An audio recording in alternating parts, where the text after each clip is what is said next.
서핑 해보셨어요, 여러분? 역시 저도 한 2번 해봤습니다. 진짜 힘들어요. 저게 딴 것보다 팔을 빨리 휘저어가지고 그 서핑 보드 위에 딱 올라타는 게 중요합니다.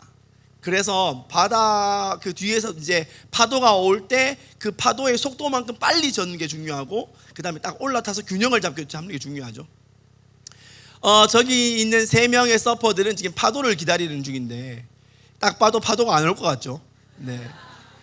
근데 이게 서퍼들이 할 때 이게 뭘 먼저 시작하는가 하면, 저렇게 보드 위에 올라가서 머리를 물속에 쳐박고는 땅바닥을 봅니다. 땅바닥을 보는 이유는 거기에 파도가 많이 지나갈 때, 또 어디에서 파도가 많이 지나가고 세게 지나갔는가가 바다의 밑에 있는 이게 지형 모래의 흔적을 보면 파도가 지나간 길을 알 수가 있대요. 바다 밑에 있는 그 땅의 흔적, 그 바다의 그 지역의 역사입니다. 역사. 오늘 우리가 역사를 한번 되짚어 보려고 합니다.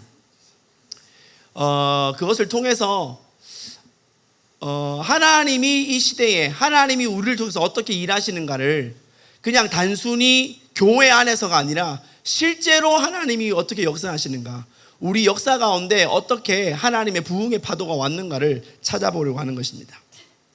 그 다음에 이렇게 하면 되나요? 반대로. 네.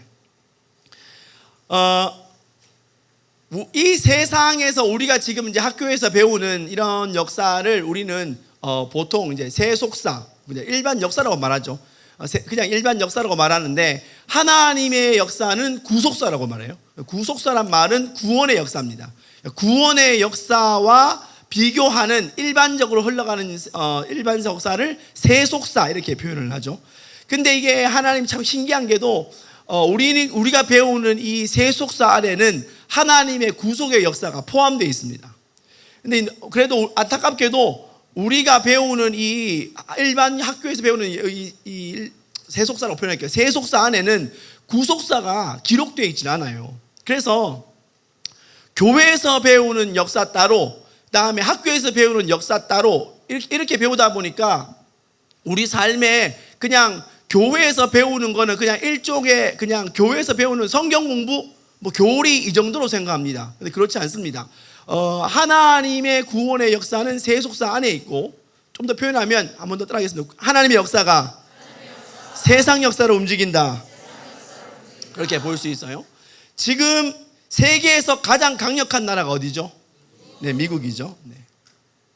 그런 나라를, 제일 세계에서 힘이 세다 하는 나라를 패권 국가라고 말해요. 세계 1등 국가, 패권 국가. 지금 미국 이전에는 어느 나라였죠? 공부 잘했어요. 영국 전에는 그럴 줄 알았어요. 네, 헷갈릴 줄 알았어요. 자, 오늘 여러분들 책과 연필을 꺼내고 잘 받아 적을 수 있게 바래요. 제일 첫 번째가 미국, 그 다음이 영국, 그 전에가 누가 얘기했어요? 너 좀 몇 번 들었지?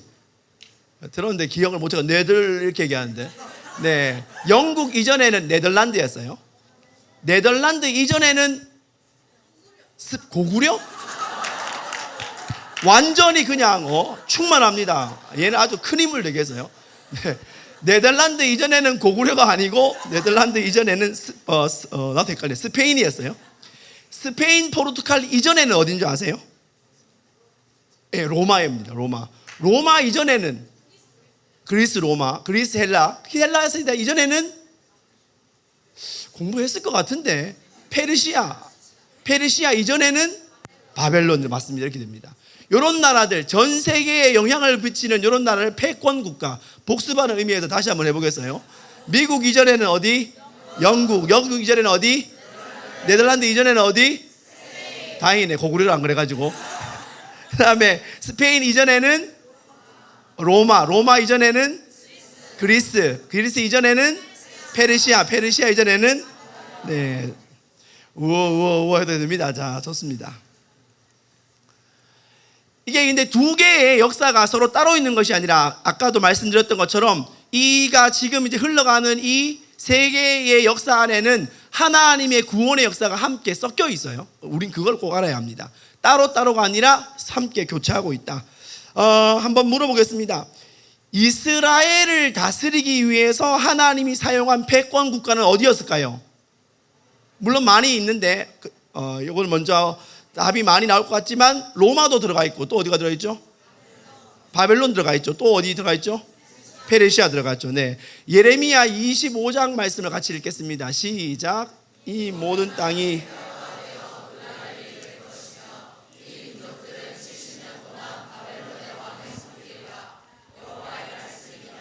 70년이 끝나면 내가 바벨론의 왕과 그의 나라와 갈대아인의 땅을 그 죄악으로 말미암아 벌하여 영원히 폐허가 되게 하되. 네.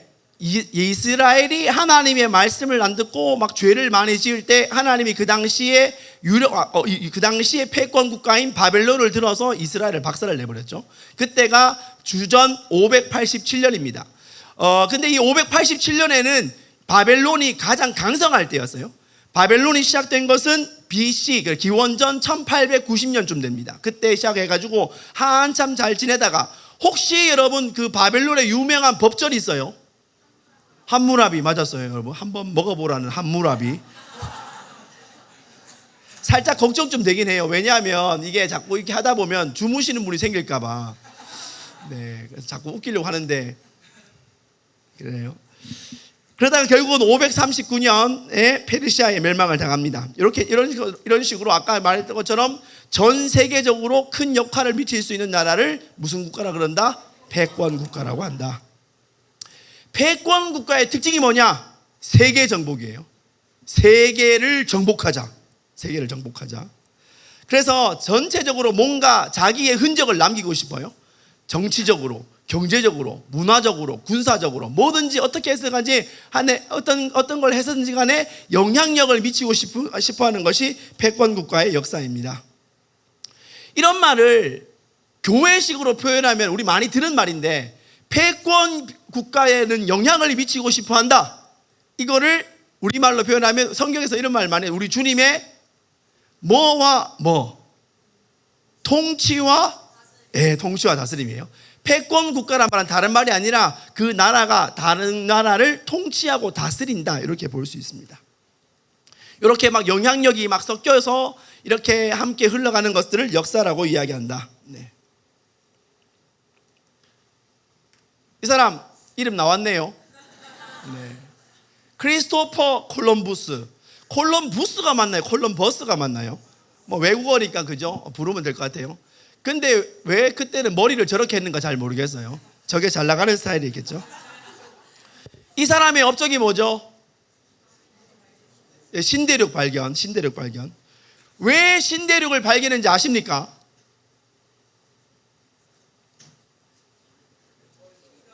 길 잃어서. 네, 잘하고 있어요. 네.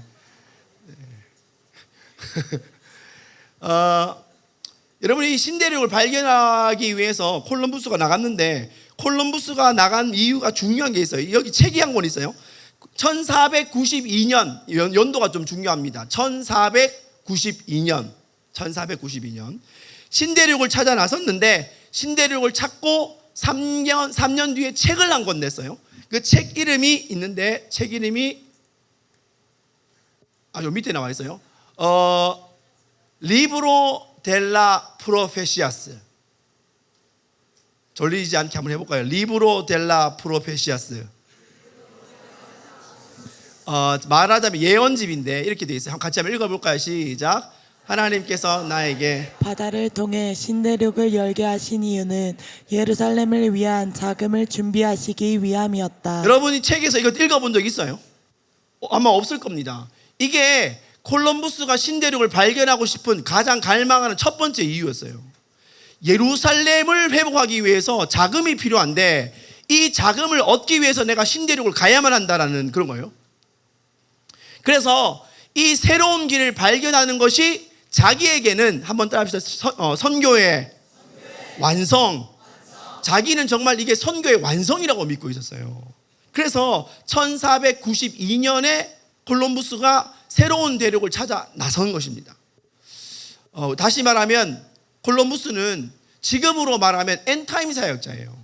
자기 시대에 새로운 국왕이 일어난다고 생각했어요. 스페인의 새로운 국왕이 일어나서 이 새로운 국왕이 다윗과 같이 하나님의 나라를 오게 할 것이다. 자기는 이 나라가 하나님의 나라를 찾게 하는 이 일에 뭔가 재정적으로 도움을 되기 위해서 1492년에 죽음을 무릅쓰고 배를 타고 신대륙으로 가야 된다. 또 이 신대륙을 찾는 것이 하나님의 뜻하심이라고 확실히 믿고 있었어요.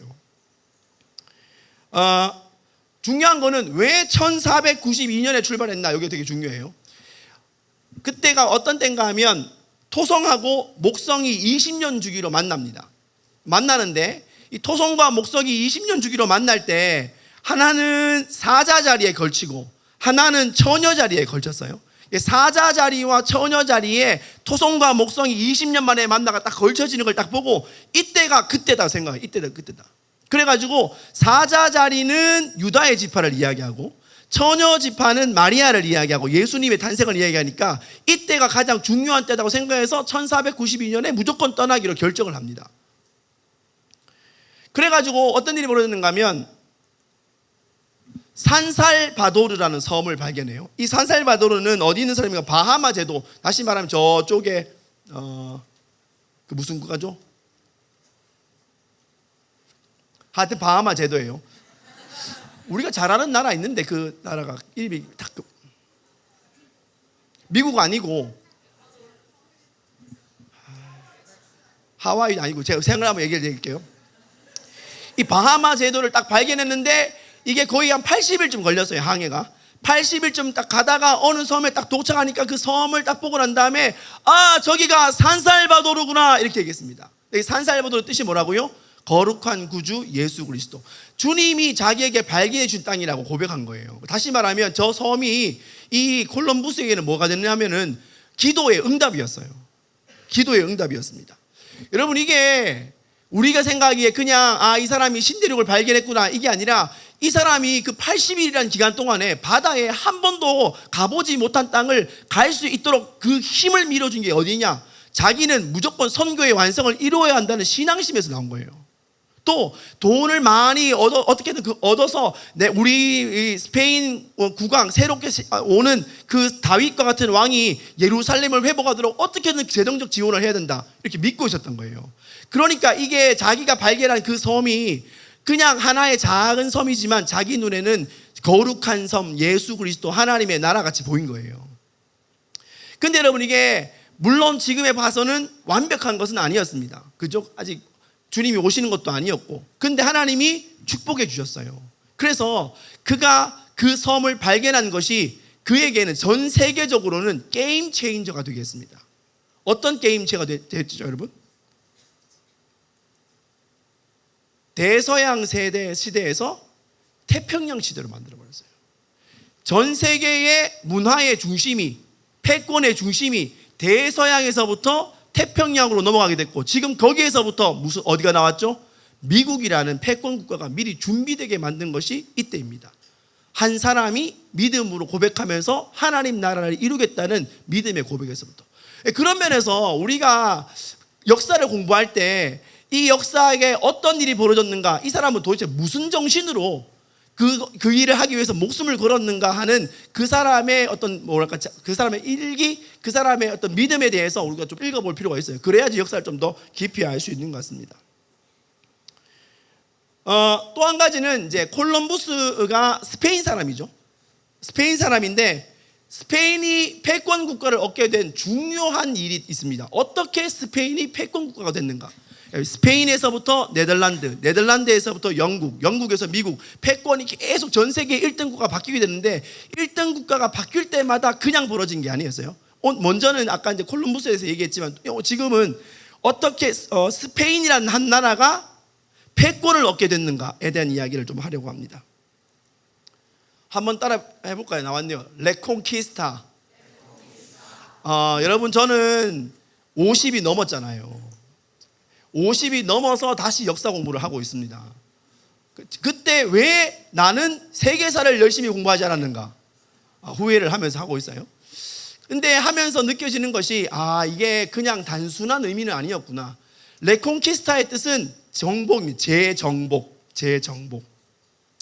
스페인이 있었던 곳이 이베리아 반도입니다. 이베리아 반도에는 무어족이라는 무슬림들이 살고 있었어요. 근데 여러분 신기하게도 무슬림 이전에 거기에 무슨 교가 있었게요? 기독교가 있었어요. 기독교가 있었는데 기독교가 역할을 잘 하지 못하는 그 틈을 타서 무슬림들이 그 땅을 정복해가지고 무슬림 국가가 되어버렸습니다. 근데 어느 날 그 무슬림 국가의 이베리아 반도에 어떤 한 사람이 있었는데 그 사람 이름이 펠라요라는 사람이 있어요. 펠라요, 젊은 사람이에요. 이 펠라요가 어떤 마음을 가졌는가 하면, 야, 내가 예수님을 믿고 있고 내가 이제 하나님을 믿는 사람인데 어떻게 우리나라가 무슬림에 의해서 정복을 당할 수 있냐, 이거 내가 한번 회복을 해봐야겠다. 그러니까 펠라요는 단순히 그냥 젊은 청년이긴 했지만 그 지역에 작은 나라를 이끌고 있는 작은 분봉왕쯤 되는 사람이었어요. 자기 마음에 하나님 나라를 회복해야 되겠다는, 소위 말하면 지금으로 말하면 나라를 하나님의 뜻으로 회복하고자 하는 국가적 부흥운동을 볼 수 있어요. 그래가지고 어떻게 했는가 하면 전쟁을 펼치게 됩니다. 근데 전쟁을 할 때 무슬림이 워낙 많아요. 지금도 그렇지만 무슬림 국가는 사람을 죄송해요. 제가 너무 좀 좋은 표현을 쓰려고 하니까 설교가 잘 안 돼요. 알을 많이 낳아요. 제가 독일에 있을 때 TV에서 이런 게 나왔어요. 독일 사람이 열받아가지고 막 이야기를 하는 거예요. 뭐라고 얘기하는가 하면, 왜 우리가 이 많은 세금을 다 내가지고 저기 그 옆에 있던, 지금은 튀르키예죠, 터키 사람들을 다 먹여 살려야 되냐. 이제 거기에는 아이를 낳으면은 킨더겔트라고 이제 돈을 이렇게 줍니다. 근데 한 해당 돈을 좀 많이 줘요. 만약에 그런데 독일 사람들은 별로 애를 안 낳는데 옆에 있는 터키 사람들은 진짜 애를 많이 낳아요. 그러니까 한 사람당 30만 원을 준다. 그러면 10명 나오면 300만 원을 주는 거예요. 그러니까 실제로 터키 사람들은 자기 아이를 낳은 값으로 일을 하지 않고 그 돈을 가지고 먹고 살았어요. 그래, 그게 막 너무 기분이 나빠가지고 왜 우리가 번 돈을 저 사람들 다 줘야 되나, 이런 게 사회적 문제가 됐어요. 그러니까 실제로 그때도 많이 낳는 것이 축복이라고 생각해서 엄청 순풍순풍 많이 낳았나 봐요. 그러다 보니까 실제로 이제 펠라요가 전쟁을 할 때 자기 나라에 있던 젊은이들보다 무슬림 국가가 훨씬 많았던 거죠. 숫자적으로 싸움이 안 됐던 거예요. 그런데 자기 마음에는 이거를 정복해서 다시 정복을 해서 이 나라를 하나님께 돌려야겠다라는 신앙적인 결단을 가지고 전쟁을 펼쳤는데 숫자적인 열세에도 불구하고 이겼습니다. 그게 아주 유명한 코바동가 전투예요. 처음 들어보죠? 저도 처음 봤습니다. 되게 궁금하더라고요. 왜 이 레콘키스타가 어떻게 시작됐을까? 또 찾아보니까 이게 나오더라고요. 우리는 전혀 발견할 수 없었던 역사 속에 숨어 있었던 한 젊은이의 믿음의 고백으로 실제로 반전이 일어났습니다. 그래서 그때 처음으로 크리스찬 국가가 무슬림 국가를 이기고 거기서 하나님의 영광을 올리는 일들이 벌어진 거죠. 국가적 부흥운동이 시작된 거예요. 그때부터 그게 한 800년 전도 그 이베리아 반도 전체에 막 부흥의 불꽃처럼 쫙 퍼져서 실제로 이게 800년 만에 전체를 다시 이베리아 반도를 크리스찬 국가로 만들어 버립니다. 그 운동이 한 번 더 따라하겠습니다. 레콘키스타가 시작됐어요. 그래서 레콘키스타의 끝이 뭐냐 했을 때 포르투갈과 스페인이라는 두 왕국이 만들어졌습니다. 그리고 스페인의 이사벨 1세 그리고 페르난도 2세, 우리가 생각해도 별로 의미 없는 이 두 사람이 지금 그때는 상당히 중요했겠죠. 이 두 사람이 결혼하면서 스페인 제국이 탄생을 했습니다. 그러니까 스페인이라는 나라가 전 세계의 패권국가가 됐을 때는 그냥 된 게 아니라고요. 그 이전에 펠라요라는 사람이 레콘키스타라는 하나님의 재정복, 하나님의 나라의 영광의 회복이라는 어떤 기치를 들고 일어났던 것에 그 운동의 마지막 열매가 스페인 제국이었습니다. 우리가 내가 무슨 역할을 할 수 있을까 이렇게 생각하는 건 아닌 것 같아요.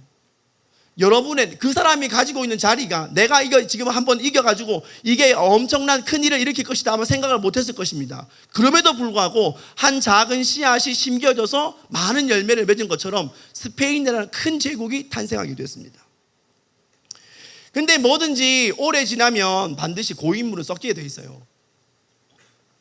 1492년에 본격적으로 이제 이 두 그 이사벨 1세와 페르난도 2세가 결혼하면서 스페인 국가가 만들어진 그날 1492년인데요. 1492년부터 한 150년 정도 스페인이 패권을 가집니다. 근데 이 패권을 가지게 되는 그때에 이게 소위 말하면 뭔가 이게 좀 뭐 이렇게 막 쭉쭉 뻗어나가는 느낌이잖아요. 막 그 막 다 정복해가지고 막 하나님께 올려드리는 것 같고, 그때는 또 크리스찬 개신교가 아니잖아요. 가톨릭이죠. 가톨릭 국가가 돼가지고 뭔가 엄청 막 잘하고 있을 것 같았는데, 요게 살짝 변질되기 시작하면서 무슬림 국가만 쫓아내는 게 아니라 유대인들도 쫓아내자. 유대인들도 쫓아내자. 이렇게 된 거예요. 그래서 유대인들을 강제로 쫓아내는 일이 생겼습니다. 그게 우리가 잘 아는 알함브라 칙령입니다. 같은 해에 세워졌어요. 1492년에 세워졌습니다. 아까 우리 콜럼부스가 신대륙 발견하러 나간 것도 언제였죠? 1492년. 그럼 그냥 이 한 해에 이런 일이 동시에 벌어졌구나. 다음 주 1492년에 생긴 일이 아닌 것은 객관식으로 찍고 이게 아니고, 왜 이 1492년이라는 이 시간에 콜럼부스는 배를 타고 먼 길을 나가서 대서양에서부터 태평양이라는 새로운 지평을 만들 일이 벌어졌을까? 근데 이때에 뭐가 일어났다고요? 알함브라 칙령이 생겼다고요. 이 알함브라 칙령이 결과적으로 말하면 유대인을 쫓아내는 거였어요. 너희들이 만약 개종을 하지 않으면 무조건 다 떠나가라.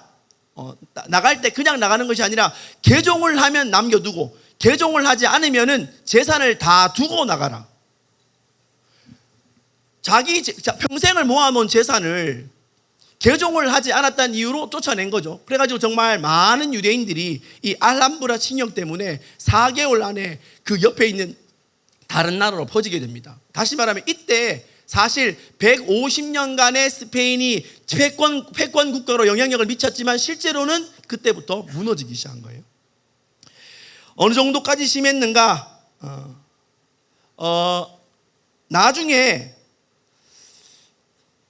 나중에 패권이 스페인에서 네덜란드로 넘어가는 일이 벌어졌을 때, 그때 왕이 필립 2세라는 왕이 국왕이 됩니다. 근데 국왕이 됐는데 이 필립 2세가 유대인들을 개종하는 일에 완전히 그냥 온 힘을 다 하다 못해 정신이 나가버렸어요. 그래서 완전히 정신이 나가가지고 어떻게 했는가 하면, 그 당시에 말을 안 듣던 유대인뿐 아니라 그 당시 카톨릭을 믿지 않던 종교개혁 세력들, 특별히 켈빈주의자들, 칼비니스트 전체들을 다 불태워 죽여야 한다라고 할 만큼 이게 막 뭐라고 할까, 자기가 하는 일이 완전히 옳은 일이다라고 완전 소위 말하면 막 돈 거죠. 그러면서 어떤 일이 벌어졌는가 하면 80년 전쟁이 생깁니다. 여러분 들어봤어요? 80년 전쟁? 나도 들어봤어요. 여러분 만날 때. 근데 이거는 외우기 바빴지 왜 80년 전쟁이 세운지 저는 몰랐어요. 80년 전쟁은 네덜란드하고 스페인하고 싸운 국가입니다. 우리 아까 얘기할 때 스페인 다음에 패권 국가가 어디라 그랬죠? 네덜란드죠. 그러니까 네덜란드의 스페인의 패권 국가인 스페인이 네덜란드로 넘어갈 때 둘이 80년간 싸웠어요. 80년간 막 죽도록 싸워가지고 패권이 스페인에서부터 네덜란드로 넘어가는 사건이 80년 전쟁입니다. 근데 스페인은 워낙 강력한 국가였고, 네덜란드는 가본 사람 있어요? 네덜란드 가봤다. 너 가봤어? 꿈에 말고.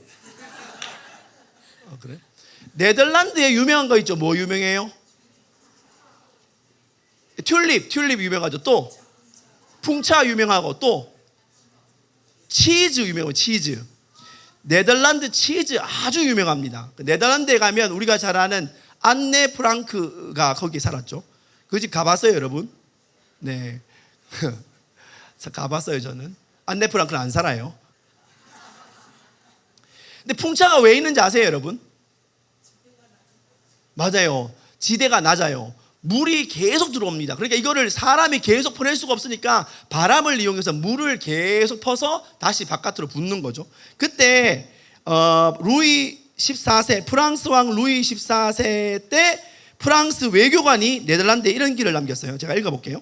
이 작은 나라의 바닷가 쪽으로는 아무 데에도 소용이 없고 모래 언덕이 있고, 안쪽으로는 많은 강과 운하가 얽혀 있는데 양쪽에서 모두 빈번하게 범람이 일어난다. 혹시 여러분 이 들어봤는지 모르겠어요. 어떤 아이가 길을 가다가 댐이 무너지게 됐는데 그 댐이 무너지는 것을 막기 위해서 손가락을 집어넣어 가지고 그 손가락을 집어넣고 밤새도록 견뎌 가지고 사람들이 와서 구해주고 그 뚝이 무너지는 일을 견뎌냈다. 혹시 이런 얘기 들어본 적 없어요? 오, 너 들어봤어? 어디서 들어봤어? 엄마가 얘기해 줬어? 그죠? 이게 더치보이라는 이야기입니다. 더치보이. 사실 이거는 책에 나오는 이야기예요. 실제 얘기는 아닙니다. 그만큼 이게 네덜란드는 댐이나 이런 게 많아가지고 물이 그냥 잘못하면은 그냥 안으로 막 흘러 들어와서 살 수 없는 그런 곳이었어요. 그런 거 하면서 이제 아이들에게도 또 사람들에게도 나라를 사랑하자 뭐 이런 얘기를 했겠죠. 그래가지고 이 풍차를 돌면서 뭐 그렇게 했습니다. 잘 못 살았다는 뜻이에요. 틈만 나면 비 많이 오고 바람 불고 그 다음에 바닷물 들어와가지고 나라가 엉망인데 그걸 가지고 뭐 잘 살았겠습니까? 다시 말하면 이게 뭘 말하고 싶은가 하면 네덜란드는 80년간 전쟁을 할 수 있는 돈이 없는 나라예요. 모든 나라의 전쟁은 경제력이 있어야 돼요. 그러니까 돈 많은 나라가 전쟁에서 이깁니다. 그렇지 않겠어요? 미사일을 한 개 쏘면 그 미사일 한 대가 한 번 쏠 때마다 얼마 드는지 아세요, 여러분? 이번에 패트리어트 미사일 이스라엘에서 막 그 날아올 때 패트리어트 미사일 막 엄청 많이 올라갔죠. 그 뭐라고 하지 그거? 아이언돔, 그죠? 그거 한 대 얼마인지 아세요, 여러분? 제가 알기로는 한 발 쏠 때 5천만 원인 줄 알거든요. 그러면은 이번에 이란이 공격할 때 이란이 그 아이언돔을 막으려고 안에 탄두가 있는 폭발물이 있는 것도 보냈지만 폭발물이 없는 것도 막 보냈어요. 막 무작위로 막 보내가지고 아이언돔을 끝을 보려고 보냈어요. 그러면은 여러분 이게 아이언돔이 도대체 얼마가 나간 거예요, 이게. 그러니까 이게 전쟁을 한번 펼치려면 진짜 돈이 엄청 많이 듭니다. 근데 80년간 쥐뿔도 없는 네덜란드가 스페인과 싸워서 80년간 전쟁을 했는데 80년간 전쟁을 하는 동안에 스페인을 이길 뿐 아니라 스페인을 멸망하고 네덜란드가 거기에서 패권국가 됩니다. 놀랍죠? 놀라워요. 근데 이때 왜 네덜란드가 스페인을 누르고 패권국가 될 수 있게 만들었는가 할 때 이 80년 전쟁을 이끌어가던 리더 장군이 하나 있습니다. 이름하여 윌리엄 오렌지.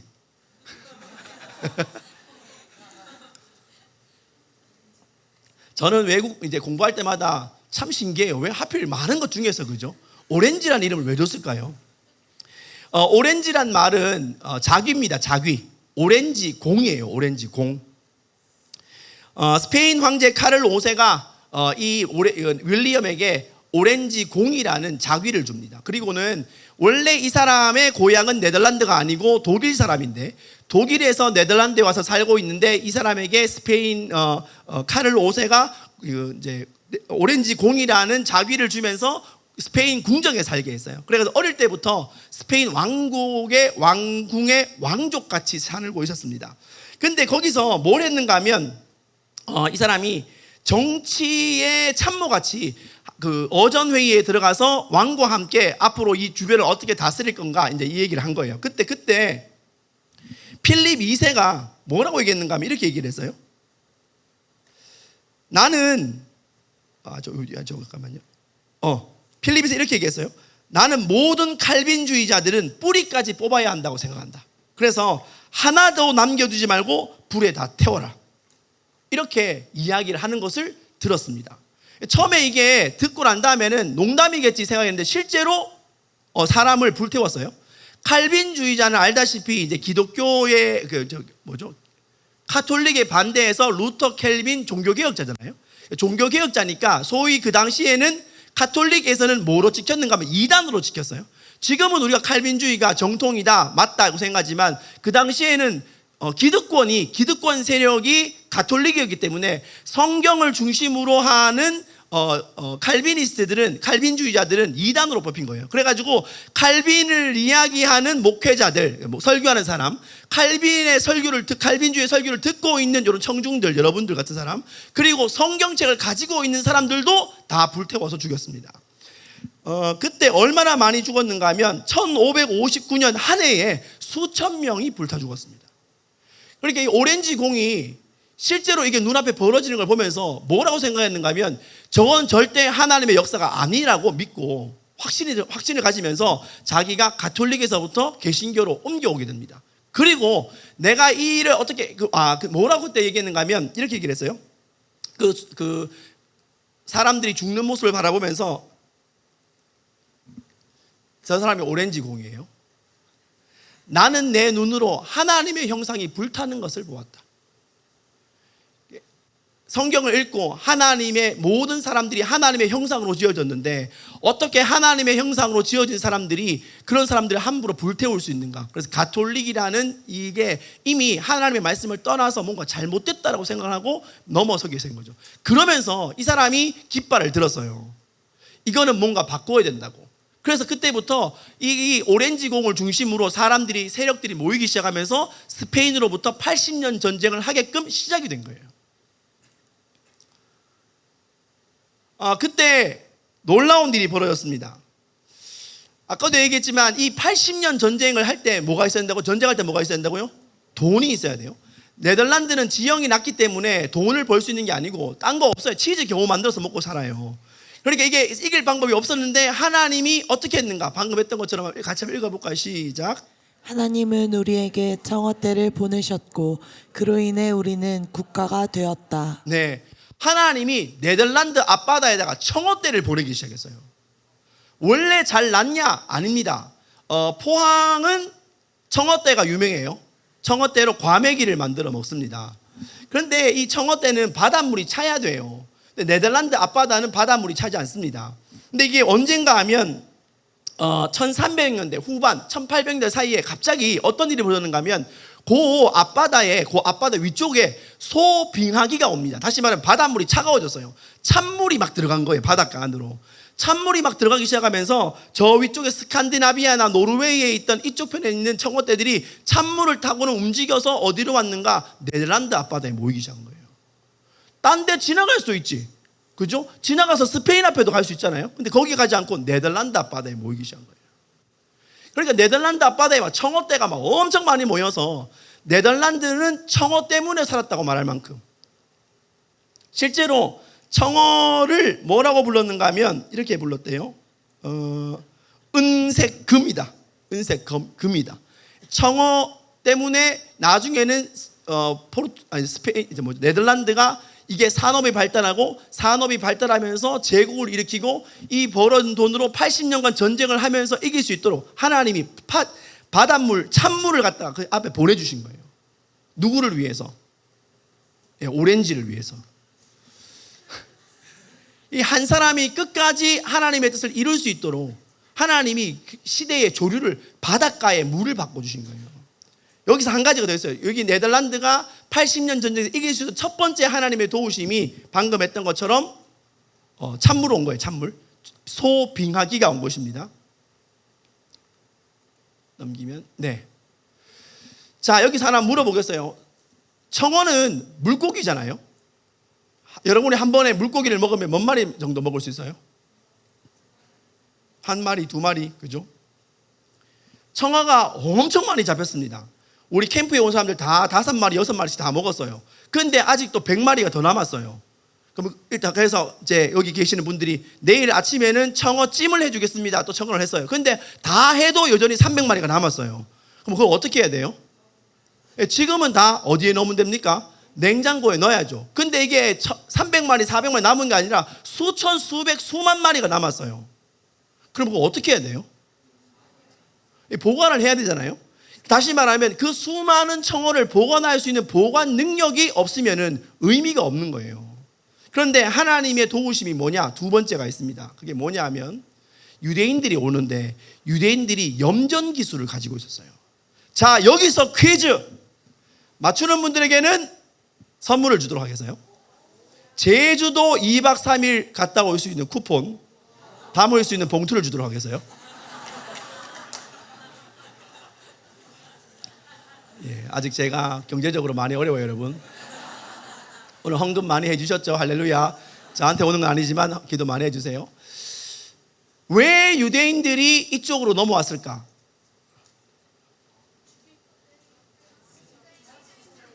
그죠? 무슨 칙령? 그죠? 네. 이렇게 하는 거예요. 이게 1492년에 아람브라 칙령을 딱 내고 난 다음에 유대인들이 갈 데가 없은 거예요. 그러니까 갈 데가 없으니까 그쪽 편에 이베리아 반도 쪽으로 막 흩어지기 시작하면서 그 중에 일부는 네덜란드로 갔습니다. 여러분, 네덜란드가 가보면 굉장히 사람들에게 친절합니다. 평등, 박애 이런 정신이 굉장히 강해요. 그래가지고 사람들 받아들였는데 그 사람만 오는 것이 아니라 그 사람의 일생이 같이 오는 거죠. 사람이 오면 사람의 일생이 같이 오잖아요. 근데 유대인들이 뭘 잘했는가? 염전 기술을 가지고 있었어요. 그 사람들이 오면서 가지고 있는 염전 기술이 뭐랑 플러스 되겠습니까? 청어대랑 플러스가 된 거죠. 그러니까 그 엄청난 청어를 저장할 수 있는 창고들이 만들어지기 시작했고, 더 중요한 거 있어요. 그러면서 동시에 유대인들이 또 잘하는 거 있어요. 전 세계에 뭐를 이 사람들이 돈. 그때도 유대인들은 굉장히 이 쩐에 밝았어요. 그래서 아주 이 돈으로 그 경제적인 많아서 상업을 유지하고, 더 나아가서 잘 생각해 보세요. 네덜란드에서 고기 잡으려면 뭐가 발전했겠습니까? 배가 많았겠죠. 이 많은 배에 물건을 싣고 대력으로 움직이고 하려면 또 뭐가 발달했겠어요? 운송업이 발달했겠죠. 이 모든 시스템이 합쳐져 가지고 엄청난 상업의 발전을 일으킵니다. 만약에 알함브라 칙령이 없어가지고 유대인이 안 나왔다 생각해 보세요. 아무 일도 안 생겨요. 근데 그때 하나님의 그들의 생각이 착각으로, 그들의 잘못된 미스로 유대인 쫓아냈는데, 그게 이렇게 역사할 줄 누가 알았겠습니까? 이 두 가지가 합쳐지면서 스페인이 그야말로 패권 국가가 되기 시작합니다. 두 가지였죠. 하나는 뭐였다고요? 하나님이 뭘 보내주셨다고요? 청어떼를 보내주셨어요. 청어를 그냥 보내주신 것이 아니라 뭘 움직여서? 바닷물. 좀 유식한 말로 해봅시다. 뭐가 왔다고요? 소빙하기. 네, 돼지 빙하기 아니고 소빙하기. 여러분, 자, 정리 한번 해보겠어요. 스페인을 패권 국가로 만든 운동이 뭐였다고요? 레콘키스타. 레콘키스타는 누구에서부터 비롯됐다? 펠라요. 펠라요는 뭐 하는 사람이 무슨 전쟁을 일으켰다고요? 펠라요가 한 전쟁? 80년 전쟁? 네. 저도 얼마 전에 공부한 지 얼마 안 돼 잊어먹었어요. 무슨 전쟁이었죠? 빨리 찾아봐야겠어요. 부끄러우니까 빨리 봐야겠어요. 코바동가. 코바동가 전쟁. 여러분, 이건 책에 안 나오는 부분이기 때문에 여러분 제가 잘 못해도 이해해 주셔야 돼요. 자, 그 다음에 1492년에 또 누가 어디를 찾아갔다고요? 콜럼부스가 움직인 거 뭐 때문에 움직였다고요? 뭘 하기 위해서? 예루살렘을 회복하기 위해서. 그래가지고 발견한 땅을 신대륙 발견했고, 동시에 네덜란드로 패권이 넘어갈 때 그 일을 일으켰던 장군 이름, 귀족 이름이 오렌지가 오렌지라는 믿음의 사람이 하나님 나라의 형상을 회복하기 위해서 일으킨 그 운동 때문에 네덜란드가 80년 전에 이기게 됐죠. 하나님이 80년 전에 이기게 하기 위해서 청어대 보내주셨고, 동시에 이것을 저장할 수 있도록 유대인들의 소금 염전 기술도 함께 보내주셨어요. 이쯤 되면 우리가 알아야 될 게 있습니다. 뭘 알아야 되는가? 세계사를 움직이는 것은 뭐다? 이걸 알아야 돼요. 이게 결론을 내리고 싶은 거예요. 물론 시간이 좀 더 있으면은 그 다음에 어떻게 네덜란드에서 영국으로 넘어가게 되고 영국에서 미국으로 넘어갔는지에 대해서 하고 싶습니다. 그런데 원리는 분명해요. 영국으로 넘어갈 때는 영국에 뭐가 있었는가 하면 영국에도 똑같이 종교 개혁이 있었어요. 영국에서 미국으로 넘어갈 때도 청교도가 있었습니다. 이게 그냥 발전하는 것이 아니라 하나님 앞에 믿음으로 살겠다, 예배 한번 제대로 드려보겠다고 사람들이 믿음으로 움직일 때마다 하나님이 그 세계사 가운데 하나님의 사람들을 일으켜서 구속사를 일으켜주시고, 구속사로 말미암아 세계사가 움직여가는 거예요. 여러분, 이거는 세계에서 말하지 않습니다. 학교에서 말하지 않아요. 왜냐하면 다 그렇게 말하면 다 어디 가야 돼요? 교회 가야 돼요. 그렇기 때문에 이거 다 쉬쉬합니다. 그러나 실제로 벌어지는 건 뭐냐? 세계사를 움직이는 건 뭐다? 구속사다. 하나님을 믿는 믿음의 사람 한 사람이 깃발을 들고 일어났을 때 하나님이 전 세계의 깃발을 바꿔주실 뿐 아니라 전 세계의 흐름을 바꿔주시고 생각지도 못했던 일들을 일으켜주시는 것이 하나님의 역사다. 언제였죠? 월요일 첫째 날이었나요? 하나님을 의지하는 자에게는 하나님을 전심으로 향하는 자에게는 하나님이 능력과 은혜를 베풀어 주신다. 할렐루야. 그러니까 우리가 믿는 하나님은 천지를 지으신 분이시다. 단순히 산을 만드신 정도가 아니라 산을 만들었다 해서 높은 산만 있는 것이 아니라 그 산을 통해서 역사하실 수 있는 분이다. 그런 걸 한 것이죠.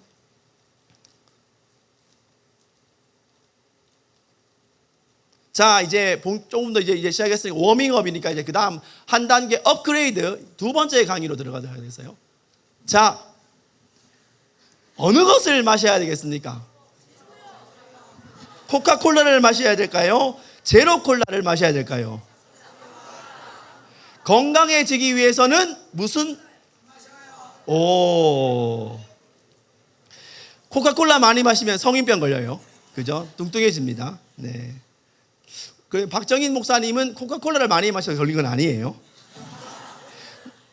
아니 저 박정인 목사님 그 얘기를 하더라고요. 저는 오랫동안 콜라를 안 먹으니까 이걸 왜 먹어야 되는지 모르겠다 이렇게 말씀하셨어요. 완전히 하나님 안에서 거듭난 거예요. 코카콜라 많이 마시면 성인병 걸리고 당뇨병 걸리고 이렇게 걸리니까 이거를 좀 더 이렇게 하기 위해서 제로콜라를 마시면 된다. 제로콜라가 나왔어요. 제로콜라는 콜라의 맛이 나는 듯 하면서 콜라 매니아는 알아요. 온전한 콜라가 아니라는 것을. 그런데 아쉬운 마음에 콜라의 맛도 나지만 또 그게 칼로리가 없어가지고 살찔 걱정을 안 하는 거죠. 맛도 있습니다. 그래서 제로가 대세죠. 요즘은 어디를 가도 다 제로예요. 근데 이게 설탕 대신 뭐를 넣어서 그런 거죠? 네, 아시는 분들 많을 거예요. 아스파탐을 넣는데요. 아스파탐. 뭘 넣는다고? 사카린? 집안이 어려우신 분들인 거예요. 근데 이 아스파탐이 설탕보다 20배 강력한 맛을 냅니다. 그러니까 조금만 넣어도 금방 단맛이 확 드는 거예요. 그러니까 화학 제품이기 때문에 그렇게 돈 많이 안 들이고 조금만 넣어도 단맛이 나는 거죠. 근데 문제는 뭐냐? 이 아스파탐을 넣으면 아스파탐 때문에 이제 단맛이 나면 단맛이 우리 안에 딱 들어오면 그때부터 우리 안에 혈당이 오르기 시작해요. 그래서 혈당이 오르면 이 혈당을 낮추기 위해서 우리 몸에서 뭐가 나오죠? 인슐린이 나옵니다. 그래 인슐린이 나와가지고 이 혈당을 세포 안에 집어넣든지 그래서 세포 안에 넣어가지고 힘을 내게 하든지 아니면은 옆구리 살을 만들어줘요. 몸에 지방으로 만들어가지고 이게 보관되게 만들어줍니다. 근데 문제는 아스파탐을 먹어서 당분이 올라가면 분명히 당분이 나왔다는 것을 머리가 인식했기 때문에 인슐린을 내보냈는데 뭐가 없어요? 실제로 당분이 없기 때문에 얘가 어떻게 될지 모르는 거예요. 그래서 실제로 칼로리는 당분을 먹었는데 칼로리가 없고 칼로리가 없으니까 뇌에서는 이거 뭘 더 해야겠다는 생각 때문에 더 욕구가 땡기고 그러다 보니까 과식을 유발하게 되고 나중에 이게 자꾸 이렇게 반복이 되면 대사증후군에 걸린답니다. 대사증후군이 뭐냐 했을 때 비만, 고혈당, 고혈압, 고지혈증 뭐 이런 것들 동시에 3개 이상이 나타나는 것을 대사증후군이라고 얘기해요. 대사증후군에 걸리게 되면 심장병 위험이 4배까지, 당뇨병 위험은 9배까지 암을 일으킬 가능성이 높다고 국제보건기구가 얘기를 했습니다. 그러면 다시 한번 물어보고 싶어요. 코카콜라를 마셔야 건강할까요? 제로콜라를 마셔야 건강할까요?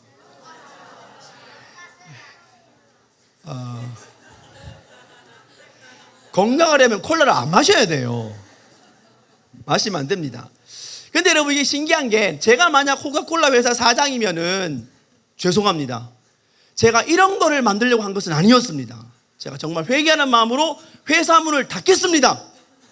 이렇게 정상이에요. 지금 그거 너무 많이 마셔가지고 사람들 막 배 나오고 또 그거 해서 그만해야 되는데 사람들이 막 살찌고 막 사람들 당뇨병 걸리고 어렵다 하니까 이거를 그만둘 생각을 안 하고 오히려 더 사람들에게 다 안정감을 주고 괜찮게 하기 위해서 쓸데없는 거를 집어넣어가지고 제로 콜라를 만들었는데 제로 콜라를 자꾸 먹다 보면 건강한 줄 알고 먹었는데 먹고 나니까 사람이 어떻게 돼요? 더 문제가 많이 생기는 거예요. 왜 제로 콜라를 만들었을까요? 돈 벌려고. 이유는 딱 한 가지예요. 돈 벌려고. 핵전쟁이 나면 모든 것이 파괴가 됩니다. 그런데 살아남을 가능성이 가장 많은 사람은 중국 사람이에요. 너무 많아가지고. 살아남을 가능성이 가장 높은 생물은 바퀴벌레예요. 바퀴벌레가 살아남을 가능성이 제일 많대요. 그대로 보존돼 가지고 그대로 살아남을 가능성이 가장 많은 물건은 코카콜라 병이에요. 전 세계에 진짜 많이 팔렸어요. 여러분 한번 선교지 한번 가보세요. 여기서 한 6시간 정도 비행기 타면은 저기 가난한 나라 하나 있어요. 태국 옆에, 캄보디아 옆에, 미얀마. 라오스도 맞아요, 여러분. 죄송합니다. 제가 가본 데가 미얀마라서 라오스도 물론 가보긴 가봤는데 미얀마에 가잖아요. 근데 그 미얀마 진짜 못 살아요. 얼마나 못 사는가 하면 한 번은 한국 선교사님들이 이 미얀마 사람을 도와주려고 부자가 되게 해주려고 돼지를 키우게 해줬습니다. 돼지를 잘 키우게 해주면은 이 돼지를 가지고 상을 준다고. 그랬더니 이 사람들이 어떻게 했는가 하면 돼지를 안방에 갖다 놓고 자기는 밖에서 자요. 근데 그 집이 어떤가 하면 옆에 이게 잘 사는 사람들은 중심지에 살고 못 사는 사람들은 바깥에 나가 삽니다. 근데 바깥에 나가면 어떤 일이 벌어지는가 하면 이게 우리는 이렇게 더러운 물 같은 거 이제 하수도에 다 붓는데 이 사람들은 하수도 시설이 안 되어 있기 때문에 그냥 땅에다 붓고 수로를 파놔요. 근데 이 수로가 어디에 있는가 하면 도시 중심지에서 바깥으로 나갑니다. 근데 비가 많이 오면 이 바깥에 있는 도시 바깥에 있는 이 모든 옷들 똥물부터 시작해서 이 모든 것들이 다 올라와 가지고는 그 집 아래 다 차오릅니다. 진짜 더러워요. 정말 말할 수 없이 더럽습니다. 그런데 그렇게 더럽고 못 사는 거기에도 슈퍼마켓에 가면 코카콜라가 있어요. 핸드폰도 있습니다. 그 중국 사람들이 자기 핸드폰 공짜로 막 넣어가지고 진짜 못 사는 사람들도 주머니에 핸드폰씩 스마트폰 다 하나씩 가지고 있어요. 자, 여기서 이제 중요한 게 있어요. 이런 식으로 코카콜라를 마셔야 되나 아니면 저 무슨 콜라였죠? 제로 콜라를 마셔야 되나 이런 거. 자, 간계에 대한 이야기를 좀 하겠습니다. 간계. 자, 퀴즈 하나 더 내겠습니다. 시골에 가면은 뱀도 있고 쥐도 있고 있어요. 보통 뱀 오면은 뱀 쫓아내고 쥐 오면은 쥐도 넣고 그다음에 들고양이 오면 들고양이 쫓아내고 이렇게 합니다. 뱀 쫓아낼 때 뭐 뿌리는지 아세요? 백반, 그죠? 백반 같은 거. 뭐라 그랬어 너는? F킬라? 뱀도 놀래긴 놀랄 거예요, 막, 그죠? 오, 이런 것이 뭐 그러면서. 네. 하얀 가루 막 뿌립니다. 그죠? 그 다음에 쥐 하려면 쥐도 넣죠. 그죠? 고양이는 밥 안 주면 가니까. 이제 뱀 나오면 뱀 쫓아내려고 돈 쓰고, 그 다음에 쥐 많이 나오면 쥐 쫓아내려고 쥐도 넣는다고 돈 쓰고, 뭐 이렇게 해서 돈을 써서 이렇게 하나하나씩 쫓아내는 것이 일반적인 사람들이에요. 그런데 요거를 한 방에 2개를 보낼 수 있습니다. 누가 얘기했어요? 시골에 사세요? 어떻게 아셨어요? 저런 분들을 뭐라고 하는가 하면 한번 따라합시다. 전략가. 진짜예요. 뱀 쫓아내고 그 다음에 쥐 잡으려면 들고양이한테 밥 주면 됩니다. 밥 줄 때 그냥 사료 사서 주는 것이 아니고 남은 밥 이렇게 던져주면은 이 들고양이들이 그 밥 먹고는 고마워가지고 쥐 잡아줘요. 여러분들 고양이 키우면 재밌는 거 있습니다. 저희 집에 강아지를 키운 적이 있었는데 강아지랑 쥐랑 주인에게 충성하기 위해서 들쥐를 잡아와요. 그래가지고 주인에게 갖다 줍니다. 드세요. 어느 날 저희도 이제 시골에 산 적이 있었거든요. 시골에 아까 지난번에 보셨죠. 거기 아침에 딱 나갔는데 저희 집 강아지가 쥐를 진짜 이만한 걸 잡아가지고 딱 갖다 놨어요. 그래가지고 막 강아지가 개 맞듯이 맞았죠. 이 정신 나갔냐고, 이걸 왜 갖다 왔냐고 막. 근데 알고 보니 그게 아니었어요. 고마워서, 저를 키워주셔서 감사합니다. 그래가지고는 쥐를 잡아가지고 주인에게 보답하기 위해서 그 집 앞에 물어놨는데 우린 그걸 모르고 이 정신 나갔다고 막 그랬죠. 그러니까 방금 말씀하신 것처럼 쥐 잡으려고 쥐돈 놓는다고 돈 쓰고, 그 다음에 뱀 쫓으려고 백반 넣어 돈 쓰고, 이게 제일 어리석은 거고, 그냥 자기 집에 있는 그냥 음식 갖다 놓으면은 그 음식을 먹고 들고양이가 쥐도 잡아주고 뱀도 쫓아주고. 여러분, 고양이가 뱀과 싸우면 이겨요. 그죠? 네, 엄청 빠릅니다. 그러니까 이게 제일 전략가예요. 자, 그러면 여기서 퀴즈를 내겠어요, 여러분. 또 한 번 내립니다. 북극에 냉장고를 팔려면 어떻게 해야 될까요?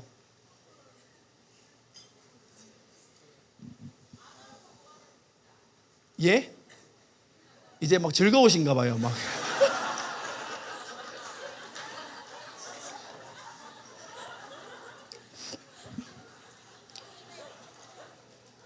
네. 냉장고 회사 사람들이 모였어요. 회의를 시작했어요. 우리가 이제 북극에 냉장고를 팔자. 북극에 냉장고를 팔기 위해서 그 무슨 비스포크 냉장고? 그죠? 색깔 막 알록달록하게 있고 막 문 4짝으로 막 앞뒤로 열리는 거. 이거 팔자. 자, 어떻게 팔면 좋겠는가? 했을 때 한 직원이 아이디어를 냈어요. 이 아이디어를 낸 직원이 당첨이 됐습니다. 아, 좋다. 어떻게 했을 것 같아요, 여러분? 콜라를 파는 거예요. 냉장고를 선전하는 게 아니고 콜라를 팝니다. 요게 아까 얘기했던 것처럼 들고양이에 밥 주는 거예요. 요런 거를 전문 용어로 한번 따라 합시다. 3쿠션. 바로 때리는 게 아니고 돌려서 이게 치는 거예요. 왜 콜라를 팔면 냉장고가 팔릴까? 그것도 북극에. 여러분, 냉장고, 콜라 팔 때 나오는 동물 한 마리 있죠. 맞아, 북극곰. 예, 물론 북극곰에 콜라 먹이면 안 돼요, 여러분. 월요일 이제 주일날 저희들이 밤에 여기 이제 왔죠. 여기 왔는데 그날 비 진짜 많이 왔습니다. 근데 내일도 비가 많이 온대요. 할렐루야. 세상에서 천둥 번개 그렇게 처음 봤어요, 진짜. 온 세상이 막 그냥 대낮처럼 밝아졌어요. 그래가지고 그날 이제 빨리 와서 설교 준비를 하자. 주일이니까. 그래서 주일날 빨리 이제 주일 예배 마치고, 저 같은 경우에는 첫 시간이었잖아요. 첫 시간이니까 빨리 주일날 와서 오후에 설교 준비를 하자 했는데, 여기 와서 보니까 아무것도 못했어요. 너무 피곤하기만 피곤하고, 또 천둥번개 치는 날 운전하면서 왔는데 옆에 있는 우리 교회의 아이들이 노래를 엄청 불러줬어요. 이유는 제가 운전만 하면 잠을 잘 자거든요. 그래서 저희 아내가 명령을 냈어요. 절대 목사님이 주무시지 않도록 계속 노래를 불러줘라. 그래가지고 애들이 막 노래를 부르면서 왔어요. 근데 천둥 치니까 막 이러면서 찬송 부르다가 천둥 치니까 놀래니까 비명 지르고 막 그렇게 왔단 말이에요. 그러니까 이게 지금 너무 어깨에 힘이 많이 들어가서 앉아가지고 책을 못 보겠어요. 그걸 잤습니다. 그래가지고 자고, 그 다음날 아침에 이제 하기 전에 저랑 이준 목사님이랑 아침에 설교 준비를 하러 여기서 한 20km 떨어져 있는 곳에 차를 타고 갔습니다. 커피숍 갔겠죠. 커피숍 갔는데 이준 목사님이 물어봤어요. 형님, 어디로 갈까요? 커피숍, 스타벅스로 갈까요? 아니면 그냥 카페로 갈까요? 이렇게 물었어요. 그럼 제가 어디로 갈게요? 그죠? 왜 스타벅스로 갔을까요? 스타벅스에 가면은 이유 없이 거기 앉아서 공부하는 사람들 되게 많이 있어요. 근데 전부 다 그냥 앉아있는 사람 다 없어요. 대부분 다 핸드폰으로 음악을 듣거나 아니면 노트북을 꺼내서 공부하거나 뭘 다 합니다. 그때 다 뭐 쓰죠, 여러분? 애플 써요. 삼성 안 드러냅니다, 여러분. 희한해요. 물론 쓰는 사람도 있지만 다 사과가 걸려있는 핸드폰을 쓰거나 사과가 걸려있는 노트북을 꺼내가지고 앉아서 공부합니다. 거기서 그냥 아무 이유 없이 맛없는 커피 한 잔 마시면서 공부를 하는 것이 이 시대에서 그나마 잘 나가는 사람들의 뭐라고 할까요? 트렌드예요, 트렌드. 그래가지고 잘 나가는 저와 이주원 목사님도 거기 갔어요. 이게 뭔 말인가 하면 그냥 카페에, 조용한 카페에 가면 손님도 많이 없어서 더 조용해요. 커피 맛도 더 좋아요.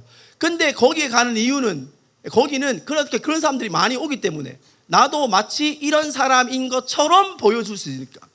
무슨 말을 하는 거냐? 콜라를 그 시대의 하나의 문화적 아이콘으로 만들면 됩니다. 하루 아침에 막 나가서 에스키모인들이 엄청 막 수고를 했는데 그날 저녁에 돌아와서 냉장고 문을 딱 열고, 이때 냉장고는 무슨 냉장고였어요, 여러분? 비스포크를 딱 열고 콜라를 꺼내가지고 막 마시는데 막 목구멍에서 목젖이 왔다리 갔다리 하면서 얼굴에는 막 말할 수 없는 환희의 표정이 나오고 막 으악, 막 하루의 모든 일과 깨끗하게 끝난 것처럼 딱 그렇게 보이고 보내면서 다시 문을 닫았는데 그 뒤에 냉장고가 비스포크. 콜라를 마시는 것이 아주 세련되게 만들어주면 돼요. 커피를 마시는 것이 문화인인 것처럼 만들어주면 돼요. 근데 그걸 만들 때 단순히 음료를 마시는 것이 아니라 내가 문화적인 것을 누리는 사람으로, 잘 나가는 사람으로 만들어주면 됩니다. 이걸 뭐라고 하냐? 아까 이런 거를 한 번 더 따라해주세요. 간계가 뭐냐 했을 때, 간계는 전략적인 것을 얘기합니다. 성경 구절 한번 같이 볼까요? 에베소서 6장 11절 말씀 시작. 마귀의 간계를 능히 대적하기 위하여 하나님의 전신갑주를 입으라. 네, 간계란 말은 치밀하고 구조화된 속임수를 이야기합니다. 다시 말하면 이 간계의 원래 헬라어 원래 이름은 메토데이아입니다. 메토데이아는 두 개의 뜻으로 되어 있어요. 메타라는 말과 오도스란 말은 방법이라는 뜻이고, 메타는 따라서 이런 뜻입니다. 방법을 따라서 이런 뜻이에요. 그러니까 하나의 그냥 이거 무작위로 막 하는 게 아니라 1번, 2번, 3번, 4번 계획을 쭉 세워서 이 계획을 따라서 움직여가면 여기 반드시 어느 지역에 딱 도달하도록 만들어 놓는 것을 간계라고 말하는 거예요. 그러려면 혼자서 못하는 거예요. 혼자서 이 사람한테 이거 시켜야 되고 저 사람한테 저거 시켜야 되고, 그죠? 그렇게 예를 들어서 냉장고를 팔기 위해서는 코카콜라 회사하고도 이야기해야 되죠. 코카콜라 회사하고 이야기할 때 냉장고에서 준비해야 되죠. 그것만 해야 됩니까? 여기저기 하면서 운송 사업뿐 아니라 모든 것이 다 움직여져 가지고 냉장고 하나를 판다는 거예요. 근데 그 냉장고를 팔 때 그 사람들은 콜라를 마시지만, 이 사람들 콜라를 마시는 게 아니라 뭘 마시는 거예요? 문화를 마시는 것이고, 문화를 마시면서 동시에 자기 만족을 마시는 거예요. 이게 제로 콜라를 마셔야 되냐 아니면 그냥 콜라를 마셔야 되나 판단할 거 없고 그냥 이걸 마시는 그 자체가 좋은 거예요. 그러다 보니까 이게 죄냐 아니냐, 문제가 있냐 없냐 따지지 않고 그냥 이것만 하다 보면 나도 좋은데 이런 걸 할 수밖에 없도록 결과가 이렇게 나오는 것을 말해서 간계라고 이야기합니다. 간계. 마귀는 뭐 어떤 존재냐? 마귀는 갈라치기 선수예요. 마귀라는 이름 자체에 갈라치기가 들어가 있습니다. 무슨 말이냐면 마귀의 헬라어는 디아블로스예요. 여러분 디아블로스 들어봤죠? 게임 할 때도 디아블로스 나오죠, 그죠? 디아라는 말은 관통해서 이런 뜻입니다. 블로스란 말은 던지다는 뜻이에요. 두 개 사이를 관통해서 뭘 던져가지고 두 개를 나누는 걸 말해요. 그러니까 마귀는 원래 처음부터 하나님과 우리 사이를 관통해서 뭔가를 집어 던져가지고 나누는 것, 갈라치기를 잘하는 선수가 디아블로입니다. 그래 다시 말하면 하나님과 우리가 이번에 많이 들었죠? 뭐로 연결됐다고요? 영으로 연결되어 있는데 하나님과 우리 사이에 그 연결되어 있는 그 영에다가 뭔가 집어 던져가지고 두 개가 이어지지 못하게 만들어 놓은 거. 한번 따라합시다. 그럴싸한 생각. 그럴싸한 생각을 집어넣습니다. 그걸 집어넣어가지고 사람들이 그걸 따라갔는데 따라가면서 결과적으로 이런 거 저런 거 따라가다 보니까 하나님과 우리가 멀어지게 만드는 것이 디아블로예요. 그러다 보니까 우리가 이번에도 디아블로가 역사를 많이 했죠. 그래서 이번에 목사님들이 되게 안타까워했는데 그 중에서 이런 일이 있었어요. 어떤 학생이 제가 이제 중간에 이제 기도하다가 잠깐 나가서 화장실 간다고 나가는데 어떤 어머니가 막 울면서 막 말씀을 못 하더라고요. 얘가 와가지고는 엄마를 사랑해서 오기는 왔는데 둘째 날이었어요. 아침에 와가지고 8시간 만에 가겠대요. 왜 8시간 만에 가냐 그랬더니 도저히 역겨워서 앉아있을 수가 없대요. 왜 역겹냐 그랬더니 다 가증스럽고 다 전부 다 이상하고 전부 다 이상한 이단 집단, 광신도 집단 같대요. 그래가지고 너 엄마를 사랑하니까 조금만 견뎌봐라 그랬더니 조금 더 있다가 저녁 먹기 전에 가버렸어요. 얘는 자기 안에 뭔가 막 짜증이 막 올라온 거예요. 또 이걸 볼 때 막 역겨운 마음이 막 올라온 거예요. 근데 문제는 밖에 나가서 생활할 때는 어때요? 역겨운 마음이 안 올라와요. 아무 문제 없어요. 그런데 문제는 어디 기도하는 자리에 가니까 역겨운 마음이 올라오는 거예요. 여러분, 이게 우리 안에 있는 그 역겹다는 것을 주는 뭔가 이 감정을 주는 것이 우리 안에 한 번 더 따라합시다. 숨어 있다. 요거를 성경에서는 뭐라고 말하는가 하면 한 번 더 따라합니다. 견고한 진. 견고한 진, 집이에요. 집 안에 숨어 있다는 뜻이에요. 그래서 우리는 평상시에는 잘 몰라요. 잘 모르는데 언제 이게 드러나는가 하면 한 번 더 따라합시다. 하나님의 말씀에, 하나님의 명령에 순종할 때, 하나님의 명령에 순종하거나 하나님의 명령에 복종하려고 할 때 내가 하고 싶은 것이 이게 아니고 다른 것인데 하나님이 이렇게 하라고 명령을 하셔서 그 명령을 따라가다 보면 내 안에서 올라오는 역겨운 감정들, 분노, 그 다음에 짜증, 이것들이 언제 올라오는지 올라옵니다. 그러면서 뭐라고 생각하는가 하면 야, 여기는 이상한 곳이야. 여기는 이상한 곳이야. 그러면서 자기 생각이 옳다고 말합니다. 요게 디아블로예요. 하나님과 우리 사이에 뭘 집어 던져가지고, 집어 던질 때 나쁜 거 집어 던지면 다 알죠. 던질 때 꼭 옳다고 생각해요. 옳다. 나는 옳다. 나는 틀리지 않았다. 나는 바르다. 그러니까 우리 안에 이게 옳은지 아닌지, 내 안에 어떤 견고한 진이 숨어 있는지 알아보려면 한 번 더 따라합시다. 하나님의 명령에 순종하자. 이거 해보면 알아요. 왜냐하면 명령에 순종한다는 건 내가 하고 싶은 게 아닌 것이 많거든요. 그러다 보면 내 안에 올라오는 여러 가지 부정적 감정들이 있습니다. 그게 바로 마귀가 있는 견고한 진, 마귀가 숨어있는 집들이에요. 그러니까 이 견고한 진들은 그냥 내 자신이 옳다라고 이야기하면 안 되고 반드시 고쳐 먹어야 합니다. 근데 고쳐 먹을 때 중요한 게 있어요. 뭘 고쳐 먹어야 되는가? 12장 2절 말씀 읽습니다. 시작. 너희는 이 세대를 본받지 말고 오직 마음을 새롭게 함으로 변화를 받아 하나님의 선하시고 기뻐하시고 온전하신 뜻이 무엇인지 분별하도록 하라. 아멘. 뭘 고쳐 먹어야 한다고요? 마음을 고쳐 먹어야 돼요. 여러분, 이 마음의 원어가 뭐냐? 한 번 더 따라합시다. 누스. 누스는 생각이에요. 생각을 고쳐 먹어야 돼요. 이거는 영적인 부분이 아니에요. 이건 혼적인 부분이에요. 생각을 고쳐 먹어야 합니다. 왜냐하면 이 생각의 역사를 하거든요. 영에는 역사를 못해요. 마귀가. 영에는 깔짝깔짝거리고 공격할 수 있지만 영 안에 들어오지를 못합니다. 왜냐하면 우리의 영 안에는 성령님이 계시기 때문에. 할렐루야. 여기에 들어오지는 못해요. 그렇지만 영을 둘러싸서 영 안에 이상한 영향력을 미칠 수는 있어요. 그게 혼입니다. 생각이에요. 생각과 감정.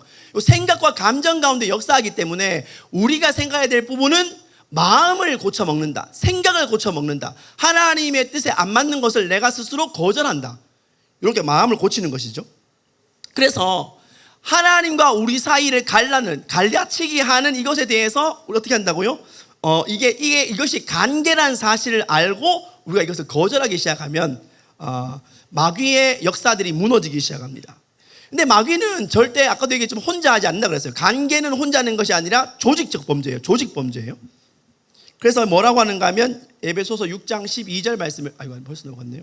6장 12절을 제가 먼저 읽어볼게요. 우리의 씨름은 혈과 육을 상대하는 것이 아니요 통치자들과 권세들과 이 세상의 어둠의 주관자들과 하늘에 있는 악의 영들을 상대함이라. 조직이 많아요. 통치자들, 권세들, 이 어둠의 세상 주관자들, 하늘에 있는 악의 영들. 벌써 복수예요. 복수. 통치자들도 복수고 권세들도 복수고 세상의 주관자들도 복수고 하늘에 있는 악의 영들도 복수고 다 복수예요. 쌍으로 다 하는데 맨 위에 있는 놈이 명령합니다. 너 이거 해, 너 저거 해, 뭐 이렇게 하는 거죠. 요거를 도식화 잘하는 것이 계시록에 나와 있는 용과 짐승과 음녀입니다. 용이 대빵이에요. 용이 대빵이고 용 밑에 짐승이 있습니다. 짐승 밑에 음녀가 있어요. 물론 이렇다고 말할 수 없지만 굳이 이걸 정리하면 이렇게 된 거예요. 용은 뭐 하는 거냐? 용은 이론적인 토대를 만듭니다. 아이디어를 줘요. 야, 이거 한번 해봐.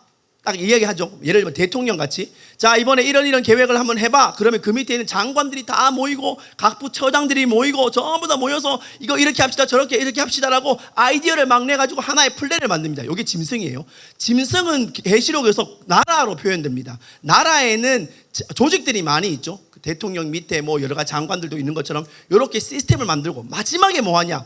음료가 나옵니다. 음료가 나와가지고는 광고해요. 콜라를 마시면 행복합니다. 이것을 가지면 즐겁습니다라고 원래 안 해도 되는 것을 꼭 해야 되는 것처럼 포장해서 만드는 거죠. 이게 뭐라는 거죠? 광고예요, 광고. 홍보 담당입니다.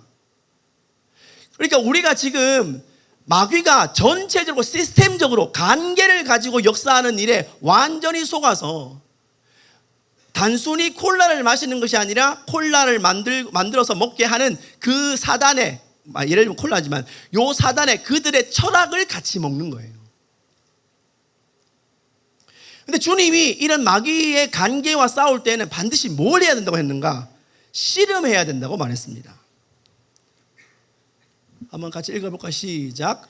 우리의 씨름은 혈과 육을 상대하는 것이 아니요 통치자들과 권세들과 이 어둠의 세상 주관자들과 하늘에 있는 악의 영들을 상대함이라. 네, 여러분 우리 씨름 봤죠? 씨름. 원어로는 팔레입니다. 팔레. 씨름할 때 힘만 세다고 되진 않아요. 예전에 한번 어떤 거 있었는가 하면 외국에서 온 바디빌더들 막 근육 이렇게 있고 막 진짜 덩치 엄청 크고 이런 사람하고 우리나라 씨름 선수하고 씨름을 붙였는데 결과가 어떻게 됐을 것 같아요? 우리나라가 다 이겼어요. 체력적으로도 우리가 안 됩니다. 근데 문제는 뭐냐? 이게 단순히 힘으로만 하는 게 아니에요. 뭐가 있어야 돼요? 기술이 있어야 돼요. 전략적 기술이 있습니다. 다시 말하면 마귀와 싸울 때도 걔네들도 기술을 가지고 우리를 덤비기 때문에 우리도 이 기술을 알아채야 돼요. 얘가 지금 어떤 전략을 써서 우리를 넘어뜨리려 하는지 우리도 얘네들 전략을 알아야 되는 거예요. 동시에 이게 한 번에 끝나지 않습니다. 한 번에 끝나잖아요.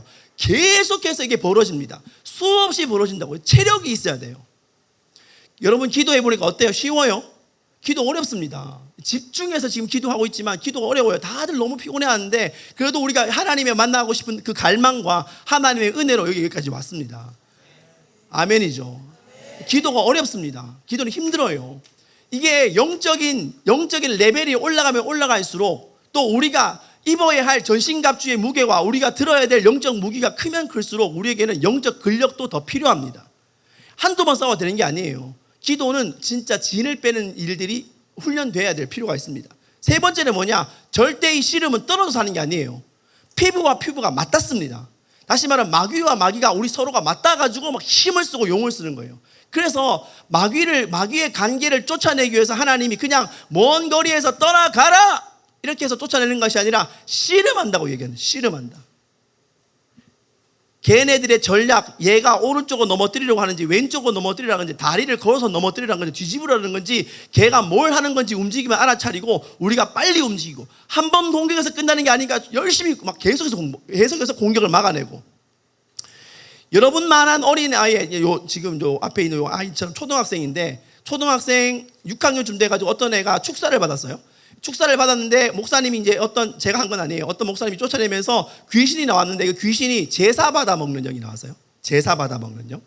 그 집안에 오랫동안 제사를 지내다 보니까 이 아이한테 제사 받아 먹는 영이 들어갔어요. 근데 이 제사 받아 먹는 영이 막 나가면서 막 쫓아내니까 뭐라고 했는가 하면 이 귀신이 막 하는가 하면 내가 10년만 버티면 돼. 내가 10년만 버티면 돼. 그래가지고 왜 10년만 버티면 되냐고. 얘가 이제 가만히 따져보니까 얘가 이제 좀 더 시간이 지났을 때 10년 후쯤 돼가지고는 어디 취직을 할 때쯤 될 것 같더라고요. 그럼 취직을 할 때쯤 되면은 그 회사에서 뭐 합니까 대체적으로? 신년에 시무식하죠. 시무식할 때 돼지 얼굴에다가 돈 꼽아가지고 자 신입생들부터 먼저 새로 오신 분들부터 먼저 인사 이거 하잖아요. 그 잠깐 고개 살짝 숙이는 그 순간에도 마귀는 뭐 어떻게 되는 거예요? 만족감을 누리는 거예요. 얘 안에 버티고 살아가야 될 영적인 힘을 얻습니다. 예전에 우리 교회에서 이런 일이 한 번 있었어요. 어떤 집사님이 계속 말에 불평을 막 하고 있었는데 저희 아내가 이제 그 옆에 있는데 갑자기 주님이 살짝 영적인 눈을 떨어여서 보게 해줬어요. 그런데 그 집사님이 불평을 하는데 입에서 쿠키가 나오더래요. 쿠키가 톡톡톡 튀어나오더래요. 근데 그 쿠키를 옆에 있는 마귀가 낼름낼름 먹더래요. 그러니까 이게 우리가 내뱉는 이 원망 같은 것, 그다음 불평 같은 것이 마귀에게는 밥이 돼가지고 얘가 그것을 먹고 우리 안에서 그 집에 우리 안에 집을 삼아 계속 살 수 있는 힘을 주는 거예요. 그러니까 이게 단순히 한 번으로 끝나는 게 아니란 얘기예요. 10년씩 버티고 20년씩 버팁니다. 언젠가 나한테 다시 이 아이를 차지할 수 있는, 이 사람을 차지할 수 있는 기회가 올 수도 있다 이렇게 믿고 있기 때문에 억지로라도 버텨가지고 다시 이 아이를 차지하려고, 이 아이의 패권을 쥐려고 버티는 거죠. 그러니까 이거는 지속성이 있어야 돼요. 정면 승부, 전략적 기술, 지속적인 체력, 접근감과 육박전. 이래서 주님이 우리가 영적으로 싸울 때는 판례한다, 씨름한다고 말씀하신 거예요. 자, 오늘 여기서부터 이제 본격적으로 제가 하고 싶은 이야기를 하려고 합니다. 단순히 역사적인 이야기를 하면서 그냥 끝내려고 하는 게 아니에요, 여러분. 지금부터 할 얘기는 전 세계적인 마귀의 관계에 대한 이야기를 하려고 합니다. 오늘 오전하고 우리 목사님들께서 지금 앞으로 어떻게 시대가 펼쳐지는지에 대해서 이야기를 많이 했습니다. 세계적인 선교가 어떻게 끝이 나고 있고, 그 다음에 제3성전이 어떻게 움직여가고 있고, 이런 이야기를 막 하면서 이 시대가 마지막으로 흘러가고 있다는 이야기를 많이 해주셨어요. 저는 요거를 좀 더 다른 관점에서 보다 더 우리 피부에 닿을 수 있게 좀 더 이야기를 해보고 싶어요.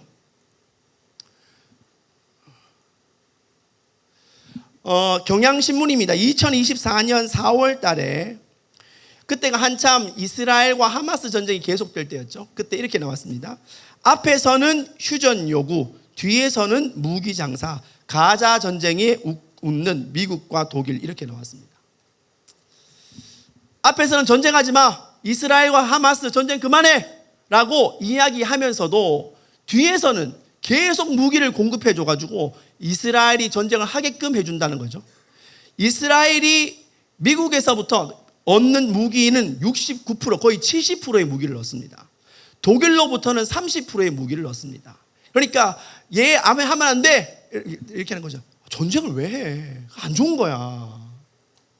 그러면서 카톡이 왔어요. 미사일 좀 보내주세요. 카카오뱅크로 입금해 주세요. 바로 무기를 보내주는 거예요. 근데 이거 뭐 할 때 이유는 있어요. 왜냐하면 하마스가 점령하는 것보다 이스라엘이 점령하는 게 훨씬 더 세계 평화에 도움이 되니까 내가 도와주겠다. 근데 전쟁 안 돼 하면서 전쟁이 계속 진행되게 만든다는 거예요. 그러면 전쟁이 금방 끝날 것 같은 전쟁이 오랫동안 지속이 되었습니다. 근데 이 전쟁이 오래 지속된 동안에 누가 피해를 본 줄 아세요? 아까 제가 했잖아요. 냉장고 팔려면 뭘 한다고요? 콜라를 한다고? 전쟁 펼쳐지는 동안에 누가 가장 피해를 많이 본 줄 아세요, 여러분? 유럽이 피해를 많이 봤습니다. 유럽의 경제가 너무 어려워졌어요. 이유는 뭘 때문일까요? 수에즈 운하 때문이에요. 왜 수에즈 운하 때문에 어려워졌을까요? 지금 수에즈 운하에 뭐가 있죠? 지금 전쟁이? 후티 반군 전쟁이에요. 후티 반군이 그 앞에서 배에 공격을 하니까 그 수에즈 운하를 따라서 그 물건을 가지고 유럽으로 들어가던 상선들이 못 들어가는 거예요. 전쟁이 계속 지속되니까 이거 그냥 피해가 있는 거죠. 물론 맞습니다. 그런데 전쟁이 지속되니까 유럽이 문제가 되고 있어요. 자, 하나 물어보겠습니다. 여러분, 이거 혹시 아세요? 조삼모사. 조가 무슨 뜻이죠? 아침이고, 모는 저녁이죠. 저녁 모자예요. 아침에 3개 주고 저녁에 4개 준다. 이거는 장자의 제물론에 나오는 이야기래요. 어떤 원숭이를 기르는 사람이 원숭이에게 얘기했습니다. 야, 내가 내 밥 줄게. 아침에 3개, 저녁에 4개. 원숭이가 화냈어요. 뭔 소리를 하냐고. 막 성질을 내니까 그 주인이 얘기했어요. 그러면 아침에 4개, 저녁에 3개. 오케이.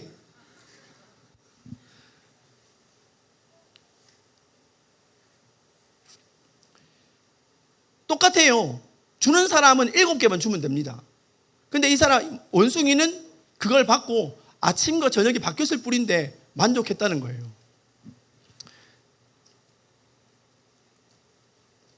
여러분 CBDC라고 들어본 적 있습니까? 이제 우리 이거 알아야 돼요. 이거 모르면 안 돼요. 우리 어제 우리 이렇게 한명진 목사님이 챗GPT 얘기했던 것처럼 이제 앞으로 이거 모르면 안 됩니다. 왜냐하면 앞으로 이 시대가 오기 때문이에요. CBDC라는 것은 디지털 중앙은행 디지털 화폐를 얘기합니다. 이게 우리나라의 중앙은행에서만 발급하는 디지털 화폐예요. 정부가 직접 만들죠. 근데 이거 반대가 많았습니다. 이유는 뭐 때문에인가 하면 통제가 심해서. 왜냐하면 이거를 중앙에서 말하면 내 카카오뱅크에 있는 돈이 어디에 쓰이는지를 전부 다 알 수 있다, 이런 거죠. 특별히 안 좋은 게 뭐냐 했을 때, 예를 들어서 제가 만약에 기분 나쁘게 이런 나라가 어떻게 이런 일을 할 수 있어? 라고 내가 뭘 이렇게 했는데 유튜브에 찍혀가지고 딱 올라갔어요. 예전에 저희도 그런 적 한 적이 있었습니다. 저희 학교 대안학교가 있는데 대안학교에서 그때 한참 이제 막 문제가 있어가지고 그 부정선거 때문에 영상을 하나 찍었는데 조회수가 40이었어요. 거의 본 적이 없잖아요. 근데 갑자기 민주당의 의원이 경북도청에 있는 교육관에 전화를 해가지고 무슨 학교가 이런 걸 하냐면서 당장 그 벌금 주라고. 그래가지고 우리 하마터면 저는 안 잡혀가고 저희 집사람이 깜빵에 갈 뻔했어요. 경북도청에서 찾아왔습니다. 어떻게 이런 걸 했냐고 하길래 제가 바로 얘기했죠. 저는 교장이 아니고 이쪽이 교장입니다.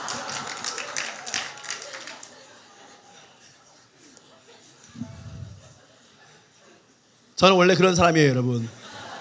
은혜로 구원을 받은 것입니다. 경제 제재가 들어가요.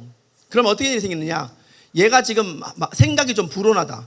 그러니까 얘 사람한테 벌을 좀 주는데 경제 제재를 하자. 그래가지고 통장에 돈을 못 쓰게 만듭니다. 지금 이제 나라에서 사람들에게 정부 지원금을 주죠. 근데 그 정부 지원금이 살고 있는 동네에만 쓸 수 있어요. 다른 동네에 가면 쓸 수가 없습니다. 요게 지금 그런 거예요. 예를 들어서 요쪽 동네에서는 내가 이걸 가지고 싼 곳에 가, 이제 너무 비싼 데는 안 되죠. 가까운 동네 슈퍼에 가가지고는 우유도 살 수 있고 계란도 살 수 있는데, 딱 보고 얘가 지금 희한한 말을 하네. 얘한테 경제 제재를 딱 줘. 말하는 순간 같은 통장에 돈을 가지고 다른 지역에 가서는 밥을 못 사 먹어요. 기차도 못 탑니다. 비행기도 못 탑니다. 아예 가지를 못 해요. 그럼 이 사람 어떻게 해야 돼요? 그냥 그 지역에 계속 있어야만 돼요. 그러니까 우리의 삶의 일거수일투족이 모두가 통제가 된다. 그래서 전부 다 반대, 안 돼! CBDC 반대! 그래가지고 막 엄청 반대를 많이 했어요. 그랬더니 2024년에 트럼프가 대선 유세를 하면서 뭐라고 했는가 하면, 나는 CBDC에 반대한다. CBDC는 중국식 감시사회로 가는 길이다. 그래가지고 이거는 빅브라더이기 때문에, 통제사회이기 때문에 안 돼! 라고 이야기를 막 해가지고 자유시장, 그 다음에 우파 사람들에게 투표를 엄청 많이 받았죠. 원래 트럼프가 먼저 일기 때 자기의 사위인 쿠슈너가 와가지고 이거 CBDC 하면 어떻겠습니까? 라고 그렇게 했을 때 반대다 이렇게 얘기를 했어요. 그런데 최근에 트럼프가 스테이블 코인이라는 디지털 화폐를 결제 수단으로 쓰겠다라고 발표를 했습니다. 그래서 이게 지니어스 액트라는 법이 이제 올해 상반기 때 나왔는데, 이 상반기 때 나온 이 법이 상원을 통과하고 하원을 통과해서 완전히 법이 통과됐어요. 통과되고 난 다음에 이 법이 이제 우리나라에서는 어떻게 나왔는가 하면 이렇게 나왔습니다. 이거는 언제적인가 하면 잘 안 보이시죠? 11월 27일 작년이에요. 뭐랬는가 하면 미국의 가상자산 시장 주도 스테이블 코인 통해 달러 지배력 강화. 작년에 나왔어요. 작년에 이미 이 스테이블 코인을 만들 것이라고 막 이야기를 했는데 올해 완전히 통과가 다 됐습니다. 근데 이게 스테이블 코인이 뭐냐? 그러면 CBDC를 반대하고 스테이블 코인이 나왔는데, 그러면 이게 서로 완전 다른 거냐? 여러분들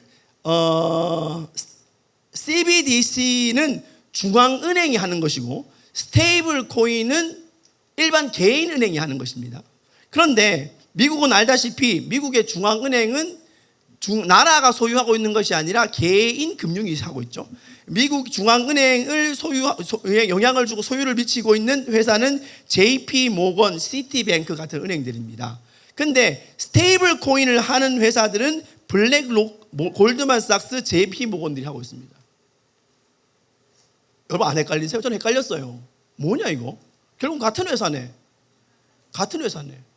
중앙은행을 통해서 하는 것도 있고 개인을 통해서 하는 스테이블 코인도 있고, 그럼 결국은 똑같은 데서 하는 건데? 그래서 이게 제가 뭐라고 말씀드리고 싶은가 하면 이거는 조삼모사예요. 그전에는 안 됩니다. 이거 안 됩니다. 왜 이거 CBDC를 합니까? 반대. 그런데 트럼프가 나타나가지고 자 이거 우리 스테이블 코인 합니다. 오케이. 이 말은 무슨 말이냐? 나오나 이게? 없었어요. 네, 아직. 네, 이 말은 마늘은 싫은데 갈릭은 좋아.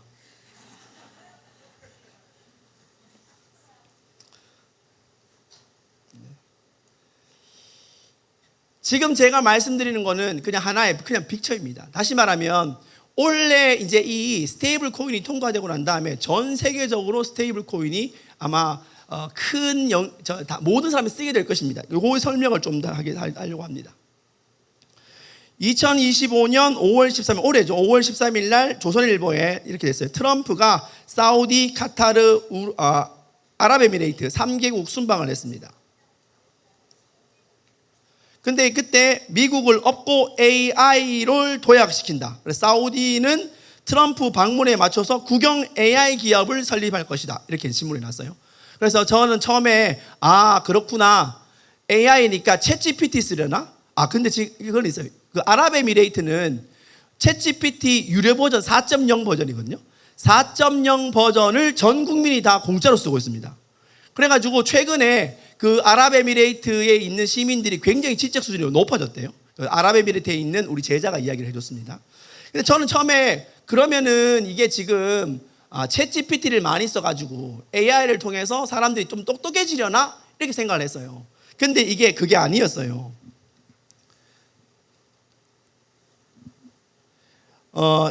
25년 올해죠. 5월 18일 코인 리더스라는 신문에서 이렇게 나왔어요. 사우디 중앙은행 석유에서 비트코인으로 마이크로 스트래티지는 전 세계에서 비트코인을 가장 많이 가지고 있는 회사입니다. 그런데 사우디가 지금 이걸 가지고 원래는 석유에서부터 돈을 벌었는데 비트코인으로 돈을 벌 것이다. 이제 자기가 가지고 있는 돈의 전체를 많은 돈을 마이크로 스트래지에 넣겠다 이 얘기죠. 이쯤 되면은 이제 답이 나왔어요. 이제 주무시면 안 돼요, 여러분. 지금부터 중요한 거예요. 재밌는 거 할 때는 막 눈이 또렷또렷했는데 지금 주무시면 안 돼요, 여러분. 시험 들어요. 뭘 얘기하는 거예요? 지금 AI를 가지고 뭐 하겠다는 얘기? AI가 뭘 얘기하는 것 같아요, 여러분? 지금 전 세계 패권국가 어디죠? 미국이 전 세계의 패권국가 달러를 쓰기 위해서 반드시 이거는 달러로 결제해야 된다가 있어요. 그게 뭐죠? 석유입니다. 석유. 사우디에 가서 뭐 했겠어요? 사우디에 가서 챗GPT 만들어줬겠어요? 사우디에 가서 석유를 달러로 계산했기 때문에 전 세계에 달러가 도는 것입니다. 이거를 페트로달러라 그래요. 패권 국가가 되기 위해서는 달러를 해야 됩니다. 그러다 보니까 중국에서 자기 돈 위안화로 결제하는 일이 벌어진 거죠. 그러니까 미국이 그건 아니지 이래가지고 이제 싸움이 붙은 거예요. 근데 지금 이 페트로달러를 뭐로 넘긴다는 거예요? AI가 아니라 사실 뭘 하는 거죠 지금? 페트로 가상화폐, 페트로 스테이블 코인으로 넘기겠다는 뜻이에요. 그러면 이 일이 벌어지면 어떤 일이 벌어지는가? 전 세계에서 종이돈 없어지고 언도로 넘어간다고요? 네, 디지털 화폐로 넘어간다는 뜻입니다. 그거 하려고 트럼프가 3개국을 돈 거예요. 이 일이 생기면 전 세계에서 모든 나라는 다 디지털 화폐 써야 됩니다. 따로 우리나라만 그거 안 써? 이렇게 못 해요. 그 다음을 볼까요? 안 나오나? 시그널이 없어요. 네. 주무시지 말고 잘 들으세요. 2022년 한참 전이죠. 3년 전이에요. 3년 전 1월 5일 조선일보에 나온 신문이 이게 나왔어요. 골드만삭스 유명한 회사죠. 골드만삭스가 이야기하기를 비트코인이 1억 2천만 원까지 간다. 혹시 지금 비트코인 얼마인지 아세요, 여러분? 좀 알아두겠어요? 지금 한 1억 1,500만 원 정도 합니다. 그죠? 1,500만 원. 1억 2천만 원까지 간대요. 언제? 3년 전에 이야기를 했어요. 비트코인이 잔뜩 올라갈 것을 이야기하는 거죠. 자, 지금까지 이야기를 정리하면 요 얘기입니다. 지금은 트럼프가 전 세계에 비트코인과 스테이블 코인을 만들어 가지고 디지털 화폐가 전 세계의 단일 화폐가 되게 하겠다. 요 화폐를 쓰게 하겠다 이런 거예요. 저희 아내의 외할아버지죠. 아내의 외할아버지. 아내의 외할아버지, 그러니까 저희 이제 아내의 외할아버지가 돌아가실 때 예수님을 믿고 돌아가셨는데요. 갑자기 막 이렇게 누워서 이렇게 임종을 맞이하시다가 일어나시더니 방을 막 이렇게 닦으시면서 야들아 방 치워라 천사가 온다 이렇게 말씀하셨어요. 그래가지고 막 천사가 막 내려오는 걸 보고 방을 막 이렇게 닦았어요. 그러면서 돌아가실 때 뭐라고 유언을 하셨는가 하면 전 세계의 돈이 하나가 될 거야. 그렇게 말씀하시고 돌아가셨어요. 근데 그게 한참 전이기 때문에 이게 도대체 뭔 말이지? 아무도 몰랐어요. 근데 지금 한참 뒤에 알게 됐습니다. 전 세계의 돈이 하나가 되는구나. 우리가 지금 오늘 오전에 목사님들이 이야기할 때 세계의 복음이 다 전해지고 제3성전이 만들어지고 이런 일들이 종교적으로 그 다음에 또 여러 가지로 펼쳐지면서 동시에 전 세계적으로 일어난 또 하나의 운동이 나라가 하나가 되는 것이고 동시에 나라가 하나가 되기 위해서 집회가 하나 되는 일들이 전 세계적으로 벌어지고 있습니다. 근데 요거는 요렇게 끝나는 게 아니에요. 요거는 지금 하나의 시작입니다. 다시 말하면 이거를 실행하기 전에 버튼을 하나 더 만들고 있습니다. 그게 뭐냐? 이 다음 퍼즐인 거죠. 요건 했고 이 다음 퍼즐. 요거 지금 정리 다시 한번 하면 지금 곧 우리나라도 스테이블 코인을 다 쓰겠구나. 실제로 여러분 필리핀에서 일하는 우리나라에서 일하는 우리 소위 가사도우미들이 주인한테 돈 받을 때 현금으로 받지 않습니다. 테더로 받습니다. 테더로 보내주세요. 테더는 스테이블 코인이에요. 스테이블 코인 특징이 뭐냐 하면 그냥 우리나라는 1달러를 바꾸게 되면 환율에 따라서 1,300원, 1,400원 바뀌지만 이거는 어디에 가든지 동일하게 같은 돈을 다 받을 수 있어요. 그래서 자기는 돈 받을 때 달러로 받지 말고 테더로 주세요. 이렇게 얘기한다고 했어요. 요 다음이 뭐냐? 2025년 5월 12일 날 나온 것입니다. 주식 비중을 줄인 버크셔 해서웨이 미 국채 보유는 올라가고 있다. 버크셔 해서웨이는 워렌 버핏이 이끌던 전에 있던 투자 회사입니다. 워렌 버핏이랑 밥 한 번 먹으려면 얼마 내야 되는 줄 아세요, 여러분? 1억 정도 내야 돼요. 이 사람이랑 점심 한번 먹으려면 1억을 내고 점심을 먹습니다. 그러고 난 다음에 밥 먹으면서 내가 이런 사업을 하고 있는데 어떻게 하면 좋겠냐, 뭘 어떻게 투자하면 좋겠냐 물어보면 그 1억 내고 밥 먹고 난 다음에 얻어간 정보로 수십억, 수백억을 벌 수 있습니다. 그래가지고 이 사람과 밥 먹으려고 1억 내고 줄 서 있는 사람이에요. 워렌 버핏이 이끌던 회사가 버크셔 해서웨이입니다. 근데 버크셔 해서웨이가 최근에 뭘 했는가 하면 주식을 줄이고 미 국채를 샀다. 여기 미 국채를 샀다. 그래서 이게 얼마만큼 많이 샀는가 하면 1년 동안에 2배 이상을 많이 샀는데 우리나라 돈으로는 439조 4천억 원을 샀답니다. 왜 샀을까요? 국채는 미국에서 내는 거죠. 미 국채를 왜 이렇게 많이 샀을까? 그 다음에 동시에 또 산 게 있어요. 뭘 샀는가 하면 일본 엔화를 샀습니다. 그리고 일본의 무역회사하고 종합상사의 주식들을 많이 샀습니다. 미국 국채 많이 사고 일본의 무역상사 뭐 어떤 거예요? 우리로 말하면 택배회사 같은 거, 물류회사 같은 거, 이쪽에 이쪽 주식을 많이 샀대요. 혹시 생각나는 거 없습니까? 네, 전쟁입니다. 이 중국이나 동남아시아에 전쟁이 날 경우에 일본을 병참기지로 쓰겠다는 계획입니다. 당연히 이 전쟁에서 미국이 누구랑 싸우겠습니까? 중국이랑 싸우겠죠. 미국이 이기게 됐을 때 미국의 땅값이 미국이 가지고 있는 가치가 올라갈 것을 생각하고 지금 한참 떨어져 있는 미국채를 잔뜩 사서 전쟁에 이겼을 때 이걸 가지고 수익을 얻겠다는 이야기죠.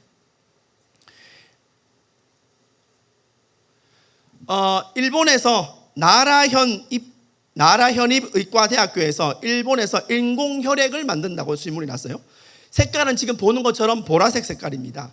실온에서 보관 2년 가능하고 냉동 보관은 5년 가능합니다. 혈액에 관계없이 수혈할 수 있습니다. 그러니까 상온에서 보통 피가 상하는데 그래서 이제 냉장 보관을 하는데 냉장 보관 필요 없이 2년, 또 A형, B형, AB형, O형 상관없이 누구든지 다 줄 수 있어요. 왜 인공피를 만들까요? 원래 일본은 2023년과 2025년 사이에 피를 많이 준비했습니다. 어떤 일이 대비해서? 전쟁 대비해서. 근데 그 사이에 그때는 인공혈액이 아니고 진짜 사람의 피였어요. 근데 이게 전쟁이 안 일어나니까 일반 병원에 다 보냈습니다. 이번에는 진짜 인공혈액을 만들고 있습니다. 미중 전쟁이 일어날 것을 예상하고 있는 것이죠. 자, 이제쯤 되면 이게 뭔 얘기가 나오는 거예요. 자, 한번 들어보세요. 만약에 전쟁이 펼쳤다. 근데 그 나라에 부자들이 도망을 가려고 하는데 현금을 들고 나갈 수가 없어요. 우리나라는 미국에 갈 때 달러 얼마 가지고 나갈 수 있어요, 여러분? 혹시 여러분 그럼 잘 모르세요? 2만 달러죠, 그죠? 2만 달러 이상을 가지고 갈 수 없습니다. 그러면은 내가 집에 돈이 한 100억쯤 있는데 그걸 어떻게 가지고 나가요?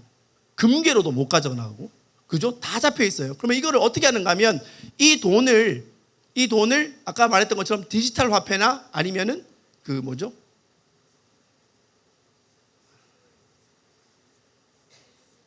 아까 무슨 왜 이렇게 깜빡깜빡하지? 아까 17억까지 올라간다는 거. 비트코인 맞아요. 비트코인을 바꾸는 거예요. 비트코인으로 한 99억 바꾸고 그다음에 1억을 아마 스테이블 코인으로 바꿔가지고 나갑니다. 그러면은 어느 나라도 가든지 간에 요거를 바꿀 수 있는 환전소가 있거나 있는 곳에 가면은 다 바꾸실 수 있어요. 뭐가 나면? 전쟁이 생기면. 다시 말하면 지금 전 세계적으로는 돈이 전 세계로 다 퍼질 만큼 모든 준비를 다 했습니다. 우리나라가 여야가 그렇게 싸울 때도 우리나라에도 비트코인하고 스테이블 환전소를 만들겠다고 여야가 합의를 같이 했어요. 우리나라도 마찬가지지만 전 세계의 이 모든 것들이 이제 버튼만 딱 눌러지면 다 같이 쓸 수 있는 환경이 다 만들어졌습니다.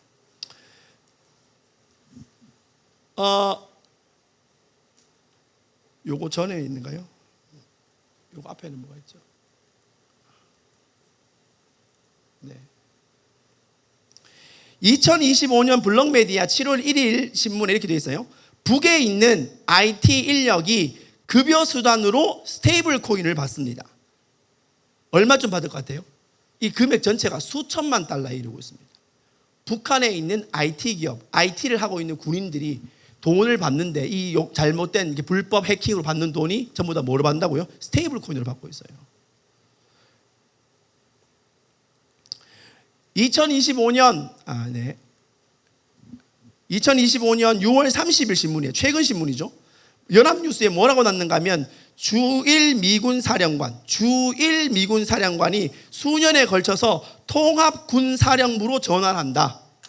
이게 무슨 말인가 하면 한미일 군사 동맹에서 한국 빼고 일본하고 미국하고 둘이 같이 하고 이제 그 작전권을 일본에서 가져간다, 이런 뜻입니다. 근데 이거 예전부터 일본이 우리나라 빼놓고 미국이랑 둘이서 하고 싶어가지고 오랫동안 이야기했는데 최근에 우리나라가 싹 빠지면서 미국과 일본이 서로 친하게 지내게 됐어요. 그러면서 작전권이 일본으로 넘어가게 됐습니다. 요거 뭐하고 똑같은 거예요? 대동아 공영권과 같이 넘어갑니다. 2025년 7월 1일 날 서울신문에 이렇게 표현됐어요. 북아시아에서 세계 3차 대전이 벌어질 수도 있다.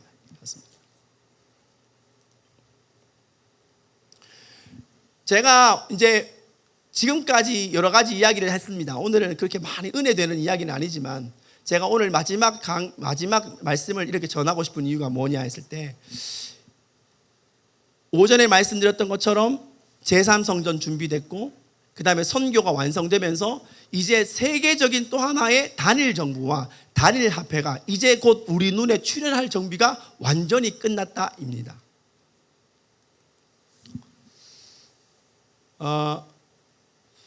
그동안 우리는 이쪽 저쪽 싸운다고 정신 없을 때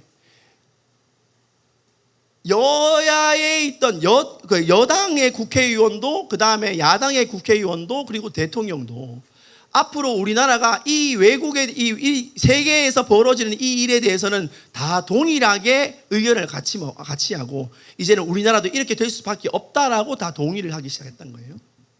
그래서 단일 화폐와 단일 정부가 곧 도래할 상황이 다 됐습니다. 가을쯤 통과될 거라고 생각했는데 하원도 지난달에 통과가 됐어요. 그래가지고 한국경제신문에도 났습니다. 에베소서 5장 16절 말씀을 가지고 이제 우리가 기도하면서 말씀을 나누고 싶어요. 저는 엔타임에 대해서 처음 들었을 때 야, 이거 지금 뭘 어떻게 해야 돼? 그 생각이 진짜 많이 들었습니다. 근데 5장 16절 말씀을 읽으면서 제가 한 가지 알게 된 게 있어요. 16절 말씀을 같이 읽어보겠습니다. 시작. 세월을 아끼라 때가 악하니라. 근데 이게 때가 악하니라, 세월을 아끼라란 말이 원어적으로 따져보니까 이게 무슨 말인가 하면 시간을 값을 주고 살아 이런 뜻입니다. 시간을 값을 주고 살아. 그 말은 다시 말하면 때는 원래 악하니까 그 악한 시대 가운데 하나님이 정하신 때를 돈을 주고 살아, 대가를 지불하고 살아 이런 뜻입니다. 근데 이 관점을 가지고 다시 보니까 어떤 일이 보이는가 하면 우리가 지금까지 패권이 지나간 시대를 잘 보니까 한 번도 평화로웠던 시절이 없었던 것 같아요. 다 어렵고 다 힘들었습니다. 그렇지 않나요? 아까 처음에 콜럼부스가 어디 갈 때도 마찬가지였고 네덜란드가 패권 잡을 때도 마찬가지였고 전부 다 힘든 시대였지 평화롭게 잘 지내가는 시대 가운데 하나님의 일이 이루어진 게 없어요. 근데 이유는 간단합니다. 왜냐하면 이 시대를 잡고 있는 것이 공중의 권세 잡은 자이기 때문에 전 세계적으로 관계를 만들고 있는 악한 것들이 여전히 하나님으로부터 우리를 갈라치게 하는 것들이 그때나 지금이나 여전했기 때문에 한 번도 전 세계가 평화로웠던 적이 없어요. 그러니까 우리가 하나님의 시간을 정하는 것은 시절이 잘 만나서가 아니라 원래 악한 시대 가운데에서 하나님의 때, 하나님이 정해놓으신 카이로스를 대가를 지불하고 사는 것이 우리의 방법이었습니다. 우리가 앞으로 펼쳐지고 있는 단일 화폐 아니면 세계정부 이런 마지막 시대가 펼쳐질 때에도 당연히 점점 더 악하지만 그럼에도 불구하고 우리는 어떻게 된다고요? 때를 얻고 때를 사야 한다는 얘기예요. 노아의 시대도 그랬습니다.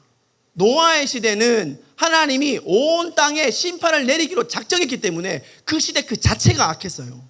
근데 유일하게 노아만 그 시대 가운데 하나님의 눈에서 은혜를 발견할 수 있었습니다. 다시 말하면 하나님의 카이로스를 얻은 것이죠. 에스더도 마찬가지였습니다. 이미 유대인 모든 나라가 다 모든 사람이 다 죽게 된 그 상황에서 하나님 그 일들을 하기 위해서 금식하고 왕 앞에 나와가지고 왕의 금호를 만지면서 역사를 바꿔버렸죠. 그때도 악했습니다. 그러니까 우리가 앞으로 살아가는 시대, 예수님이 오시는 그 시대 전까지는 다 이 시대 자체가 평안하게 가는 때는 아무도 없는 거예요. 원래 이 시대는 그랬다는 것입니다. 그러니까 두려워할 필요가 없는 거예요.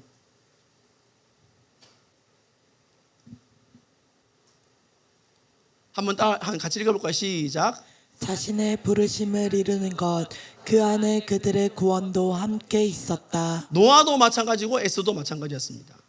노아는 방주를 짓는 부르심이 있었고 에스더는 사람들을 살리기 위해서 금식하고 죽으면 죽으리라 하고 왕 앞에 나아가는 부르심이 그에게 있었습니다. 그런데 그 두 부르심을 향해서 살아가다 보니까 그들에게 뭐가 있었다고요? 자신의 생명을 살리는 일도 실제로 벌어졌던 것입니다. 네, 시편 24편 14절 15절 말씀 읽겠습니다. 시작. 여호와의 친밀하심이 그를 경외하는 자들에게 있음이여 그의 언약을 그들에게 보이시리로다. 내 눈이 항상 여호와를 바라봄은 내 발을 그물에서 벗어나게 하실 것이미로다. 아멘. 15절을 보시면은 내 발을 그물에서 벗어나게 하기 위해서 내 눈이 어디를 바라본다고요? 여호와를 바라본다고 했어요. 상식적으로 생각하면 그물은 발에 있기 때문에 발을 높이 들어야죠. 근데 이 그물을 피하기 위해서 내 눈이 땅바닥에 있는 함정을 보는 것이 아니라 내 눈이 여호와를 바라본다는 것입니다. 다시 말하면 이 시대에 수많은 덫을 피해갈 수 있는 것은 그분의 얼굴을 바라보는 것. 이걸 다른 말로 뭐라고 얘기하죠? 한번 따라합시다. 친밀함. 친밀함이 답이란 이야기예요. 저는 이 만약에 이 다음 시대에 먹을 게 없어지면은 전쟁이 나서 살 길이 없어지면 어디를 가야 되나? 돈 많은 사람들은 땅 파고 밑에 숨는다는데 나는 어디를 가야 되지? 그래서 하나님께 주님 저에게도 돈을 많이 주셔가지고 나도 살고 우리 교회 교인들도 살고 아는 사람도 같이 살 수 있는 그런 땅바닥을 팔 수 있는 돈을 많이 주세요. 몇 년은 숨어 있어야 된다니까 몇 년은 숨어서 먹을 수 있는 돈, 곡식을 살 수 있는 양식을 살 수 있는 돈을 주세요. 저는 그렇게 기도를 했었습니다. 근데 그게 방법이 아니라는 것을 나중에 알게 됐어요. 그물을 피하는 것은 물론 그렇게도 할 수 있겠죠. 근데 하나님이 원하시는 방법은 기본적으로는 그의 얼굴을 바라보는 친밀함에서 이 땅의 함정을 벗어난 길이 있다고 말씀을 하시는 거예요. 이게 뭐냐? 여호와를 바라보는 것이 뭐냐? 오늘 우리가 목사님을 통해서 들은 말씀을 따지면 이게 바로 신부의 영성입니다. 능력이 아니라 하나님의 얼굴, 그분의 얼굴을 바라보는 것이죠. 첫 시간에 저는 여러분에게 모세의 시대에서 여호수아 시대로 넘어가야 한다는 이야기를 말씀을 드렸습니다. 오늘 목사님들 이지훈 목사님께서는 시몬에서부터 베드로로 넘어가는 이야기를 했죠. 모세의 뜻은 물에서 구원을 받은 자이고 여호수아의 뜻은 여호와는 나의 구원이시다 이렇게 했어요. 내가 어떤 일을 하기 위해서 내가 구원을 받기 위해서 몸부림치는 것이 아니라 하나님의 영광을 드러내기 위해서 하나님의 부르심을 위해서 하다 보니까 나의 문제도 같이 해결될 수 있는 또 다른 차원에 대한 이야기를 하는 것이었습니다. 모세의 시대는 그가 나쁘다는 것은 아니지만 자기가 물에서 구원을 받는 하나님으로부터 구원을 받는 시대에 있었다면 여호수아의 시대는 하나님이 어떤 분이신지를 드러내는 시대였던 거예요. 전에는 내가 기도의 응답을 받는 것이 중요했는데 이제는 내 위에서 교회가 세워지는 일들이 생긴다는 것이죠. 그래서 이 시대의 이 부르심을 감당하기 위해서는 우리가 어떤 은혜를 받는가를 더 뛰어넘어야 합니다.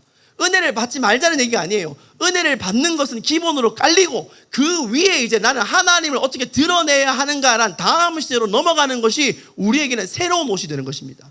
그래서 이걸 다른 말로 말하면 뭐가 되느냐? 업그레이드입니다. 출애굽기 33장 11절 말씀 읽겠습니다. 시작. 사람이 자기의 친구와 이야기함 같이 여호와께서는 모세와 대면하여 말씀하시며 모세는 진으로 돌아오나 눈의 아들 젊은 수종자 여호수아는 회막을 떠나지 아니하니라. 네, 오늘 오전 오후에도 계속 목사님들께서 순교에 대한 이야기, 순종에 대한 이야기, 사랑에 대한 이야기를 계속했습니다. 이게 우리가 원해서 생기는 게 아니거든요. 내가 하고 싶어서 할 수 있는 것도 아닙니다. 내가 순교를 하겠다, 내가 주님을 따라가겠다 결단해서 되는 게 아니었어요. 베드로도 그렇게 실패했고 나머지 12제자도 다 실패했습니다. 근데 그게 끝까지 할 수 있던 유일한 이유는 그들 안에 하나님의 영이 부어졌기 때문이에요. 왜 여호수아는 계속 남아있었나? 이 결론이 나옵니다. 민수기 27장 18절 말씀 읽겠습니다. 시작. 여호와께서 모세에게 이르시되 눈의 아들 여호수아는 그 안에 영이 머무는 자니 너는 데려다가 그에게 안수하고. 네, 그의 안에는 뭐가 임한다고요? 영이 있다고요. 영을 뭐라고 표현할 수 있나? 이렇게 표현할 수 있습니다. 영은 자연스러운 것입니다. 자연스러운 것이에요. 기도를 시작하면 기도가 자연스럽지 않습니다. 근데 그게 자연스러우려면 어느 정도의 임계점을 돌파하고 어제 박정희 목사님 표현대로 얘기하면 4점을 돌파하고 뭔가 이것이 나의 입에 붙고 나의 삶에 붙어서 자연스럽게 기도가 나오는 순간까지 지나가죠. 그래서 어른들은 이 시기를 뭐라는가 하면 기도의 줄을 잡는다 이렇게 표현해요. 기도의 줄을 잡기까지 그가 뭔가 애쓰고 수고하는 것을 통해서 기도가 자연스럽게 넘어가는 것, 다시 말하면 기도의 영이 임하는 순간으로 들어가는 것입니다. 다시 말해서 여호수아가 남들이 모두가 다 이 시대는 답이 없습니다고 말한 그 시대에 아닙니다, 이 시대는 하나님이 우리에게 약속하신 걸 이룰 수 있습니다고 말한 거는 내가 마음을 고쳐먹어야지, 내가 말을 똑바로 해야지, 내가 하나님이 모든 걸 들으시니까 나는 말을 바로 해야지 해서 나온 게 아니란 거예요. 옷을 찢었습니다. 열받아가지고. 왜 그랬습니까? 그 안에 자연스럽게 장착되어 있었다는 뜻이에요. 왜 그에게 그 영이 장착되어 있었나? 그는 하나님이 임재가 있는 회막을 떠나지 않았기 때문이거든요. 이걸 다른 식으로 표현하면 우리로 하는 것이 뭡니까? 기도의 집이죠. 끊임없이 그분의 임재를 갈망해서 그분 앞에 남아있는 거. 그리고 다시 말하면 앞으로 이 시대는 내가 뭔가 더 많은 지식을 알아서, 물론 관계를 알아야죠. 똑똑해야 됩니다. 우리는 비둘기처럼 순결하지만 동시에 뱀처럼 지혜로워서 마귀가 어떤 관계를 어떻게 펼쳐서 우리에게 어떤 공격을 오는지를 우리는 알 수 있는 능력이 있어야 합니다. 그걸 어제 우리 한명재 목사님 뭐라고 얘기했죠? 지혜와 계시를 얘기했다고요. 우리의 그 영이 있어야 돼요. 할렐루야. 그러나 동시에 이 모든 것을 넘어설 수 있는 기본적인 것이 뭐냐 했을 때 그것은 경외함, 친밀함입니다. 그걸 얻기 위해서 계속해서 그분 앞에 임재 안에 머무는 것이 우리에게는 가장 중요한 부분이 되는 것입니다. 자, 그죠? 라스트 러너. 앞으로 이 시대에 마지막 최고의 패권 국가가 임합니다. 그거는 바로 우리 예수님이 다스리시는 하나님의 나라입니다. 그리스도라는 미국을 넘어서 스페인 지나서 네덜란드 지나서 막 넘어가가지고 지금 미국이 최고의 국가지만 마지막 이 땅에, 이 지상에 임할 최고의 패권 국가. 터무니없이 계속 코카콜라 만들고 막 펩시콜라 만들고 사람이 안 좋은 걸 알면서도 겉으로는 전쟁하면 안 돼 하면서 무기 팔고 이런 나라가 아니라 그리스도가 오시게 되면 모든 곳에 하나님의 공의와 정의가 펼쳐지게 되는 최고의 패권국가 이제 옵니다. 그 나라에 어울리는 사람들이 어떤 사람일까? 하나님의 영이 육체에 임하듯이, 그죠? 하나님의 영이 육체에 임하듯이 하나님의 나라도 이 땅에 임합니다. 그러기 위해서 우리가 여기에서 하나님의 일들을 일으킬 수 있는 그런 세대들이 미리 준비가 되어야 되고 그 일들을 위해서 달려갈 수 있는 사람들이 나와야 합니다. 그것이 우리가 함께 2박 3일간 보냈던 라스트 러너들입니다. 라스트 러너 제일 잘 뛰는 사람이에요. 주자 중에서 제일 빨리 뛰고 제일 잘 뛰는 사람이 마지막에 섭니다. 만약 이 시대가 마지막 시대라면 우리가 제일 잘 뛰는 사람들이에요. 하나님이 각자의 영역에서 가장 잘 뛸 수 있다고 해서 만든 사람들이 여러분들입니다. 그래서 여러분들이 해야 될 일이 뭐냐? 이제 뭐 그냥 예수님 오실 때 됐는데 다 내려놓으면 되는 거 아니냐? 그렇지 않습니다. 때를 얻어야 돼요. 여러분이 할 수 있는 최선을 다해서 이 어두운 시대 가운데 각자의 영역에서 뭔가를 해야 합니다. 콜럼버스도 나와야 되고 그 다음에 뭐 펠라돈도 나와야 되고 뭔가 하나님의 일을 하기 위해서 깃발을 드는 사람들이 여기저기에서 나와야 합니다. 그래서 오늘 이 시간에는 그것을 위해서 우리 함께 기도했으면 좋겠어요. 주님, 제가 여호수아의 세대가 되게 해주십시오. 이제 함께 기도하겠습니다.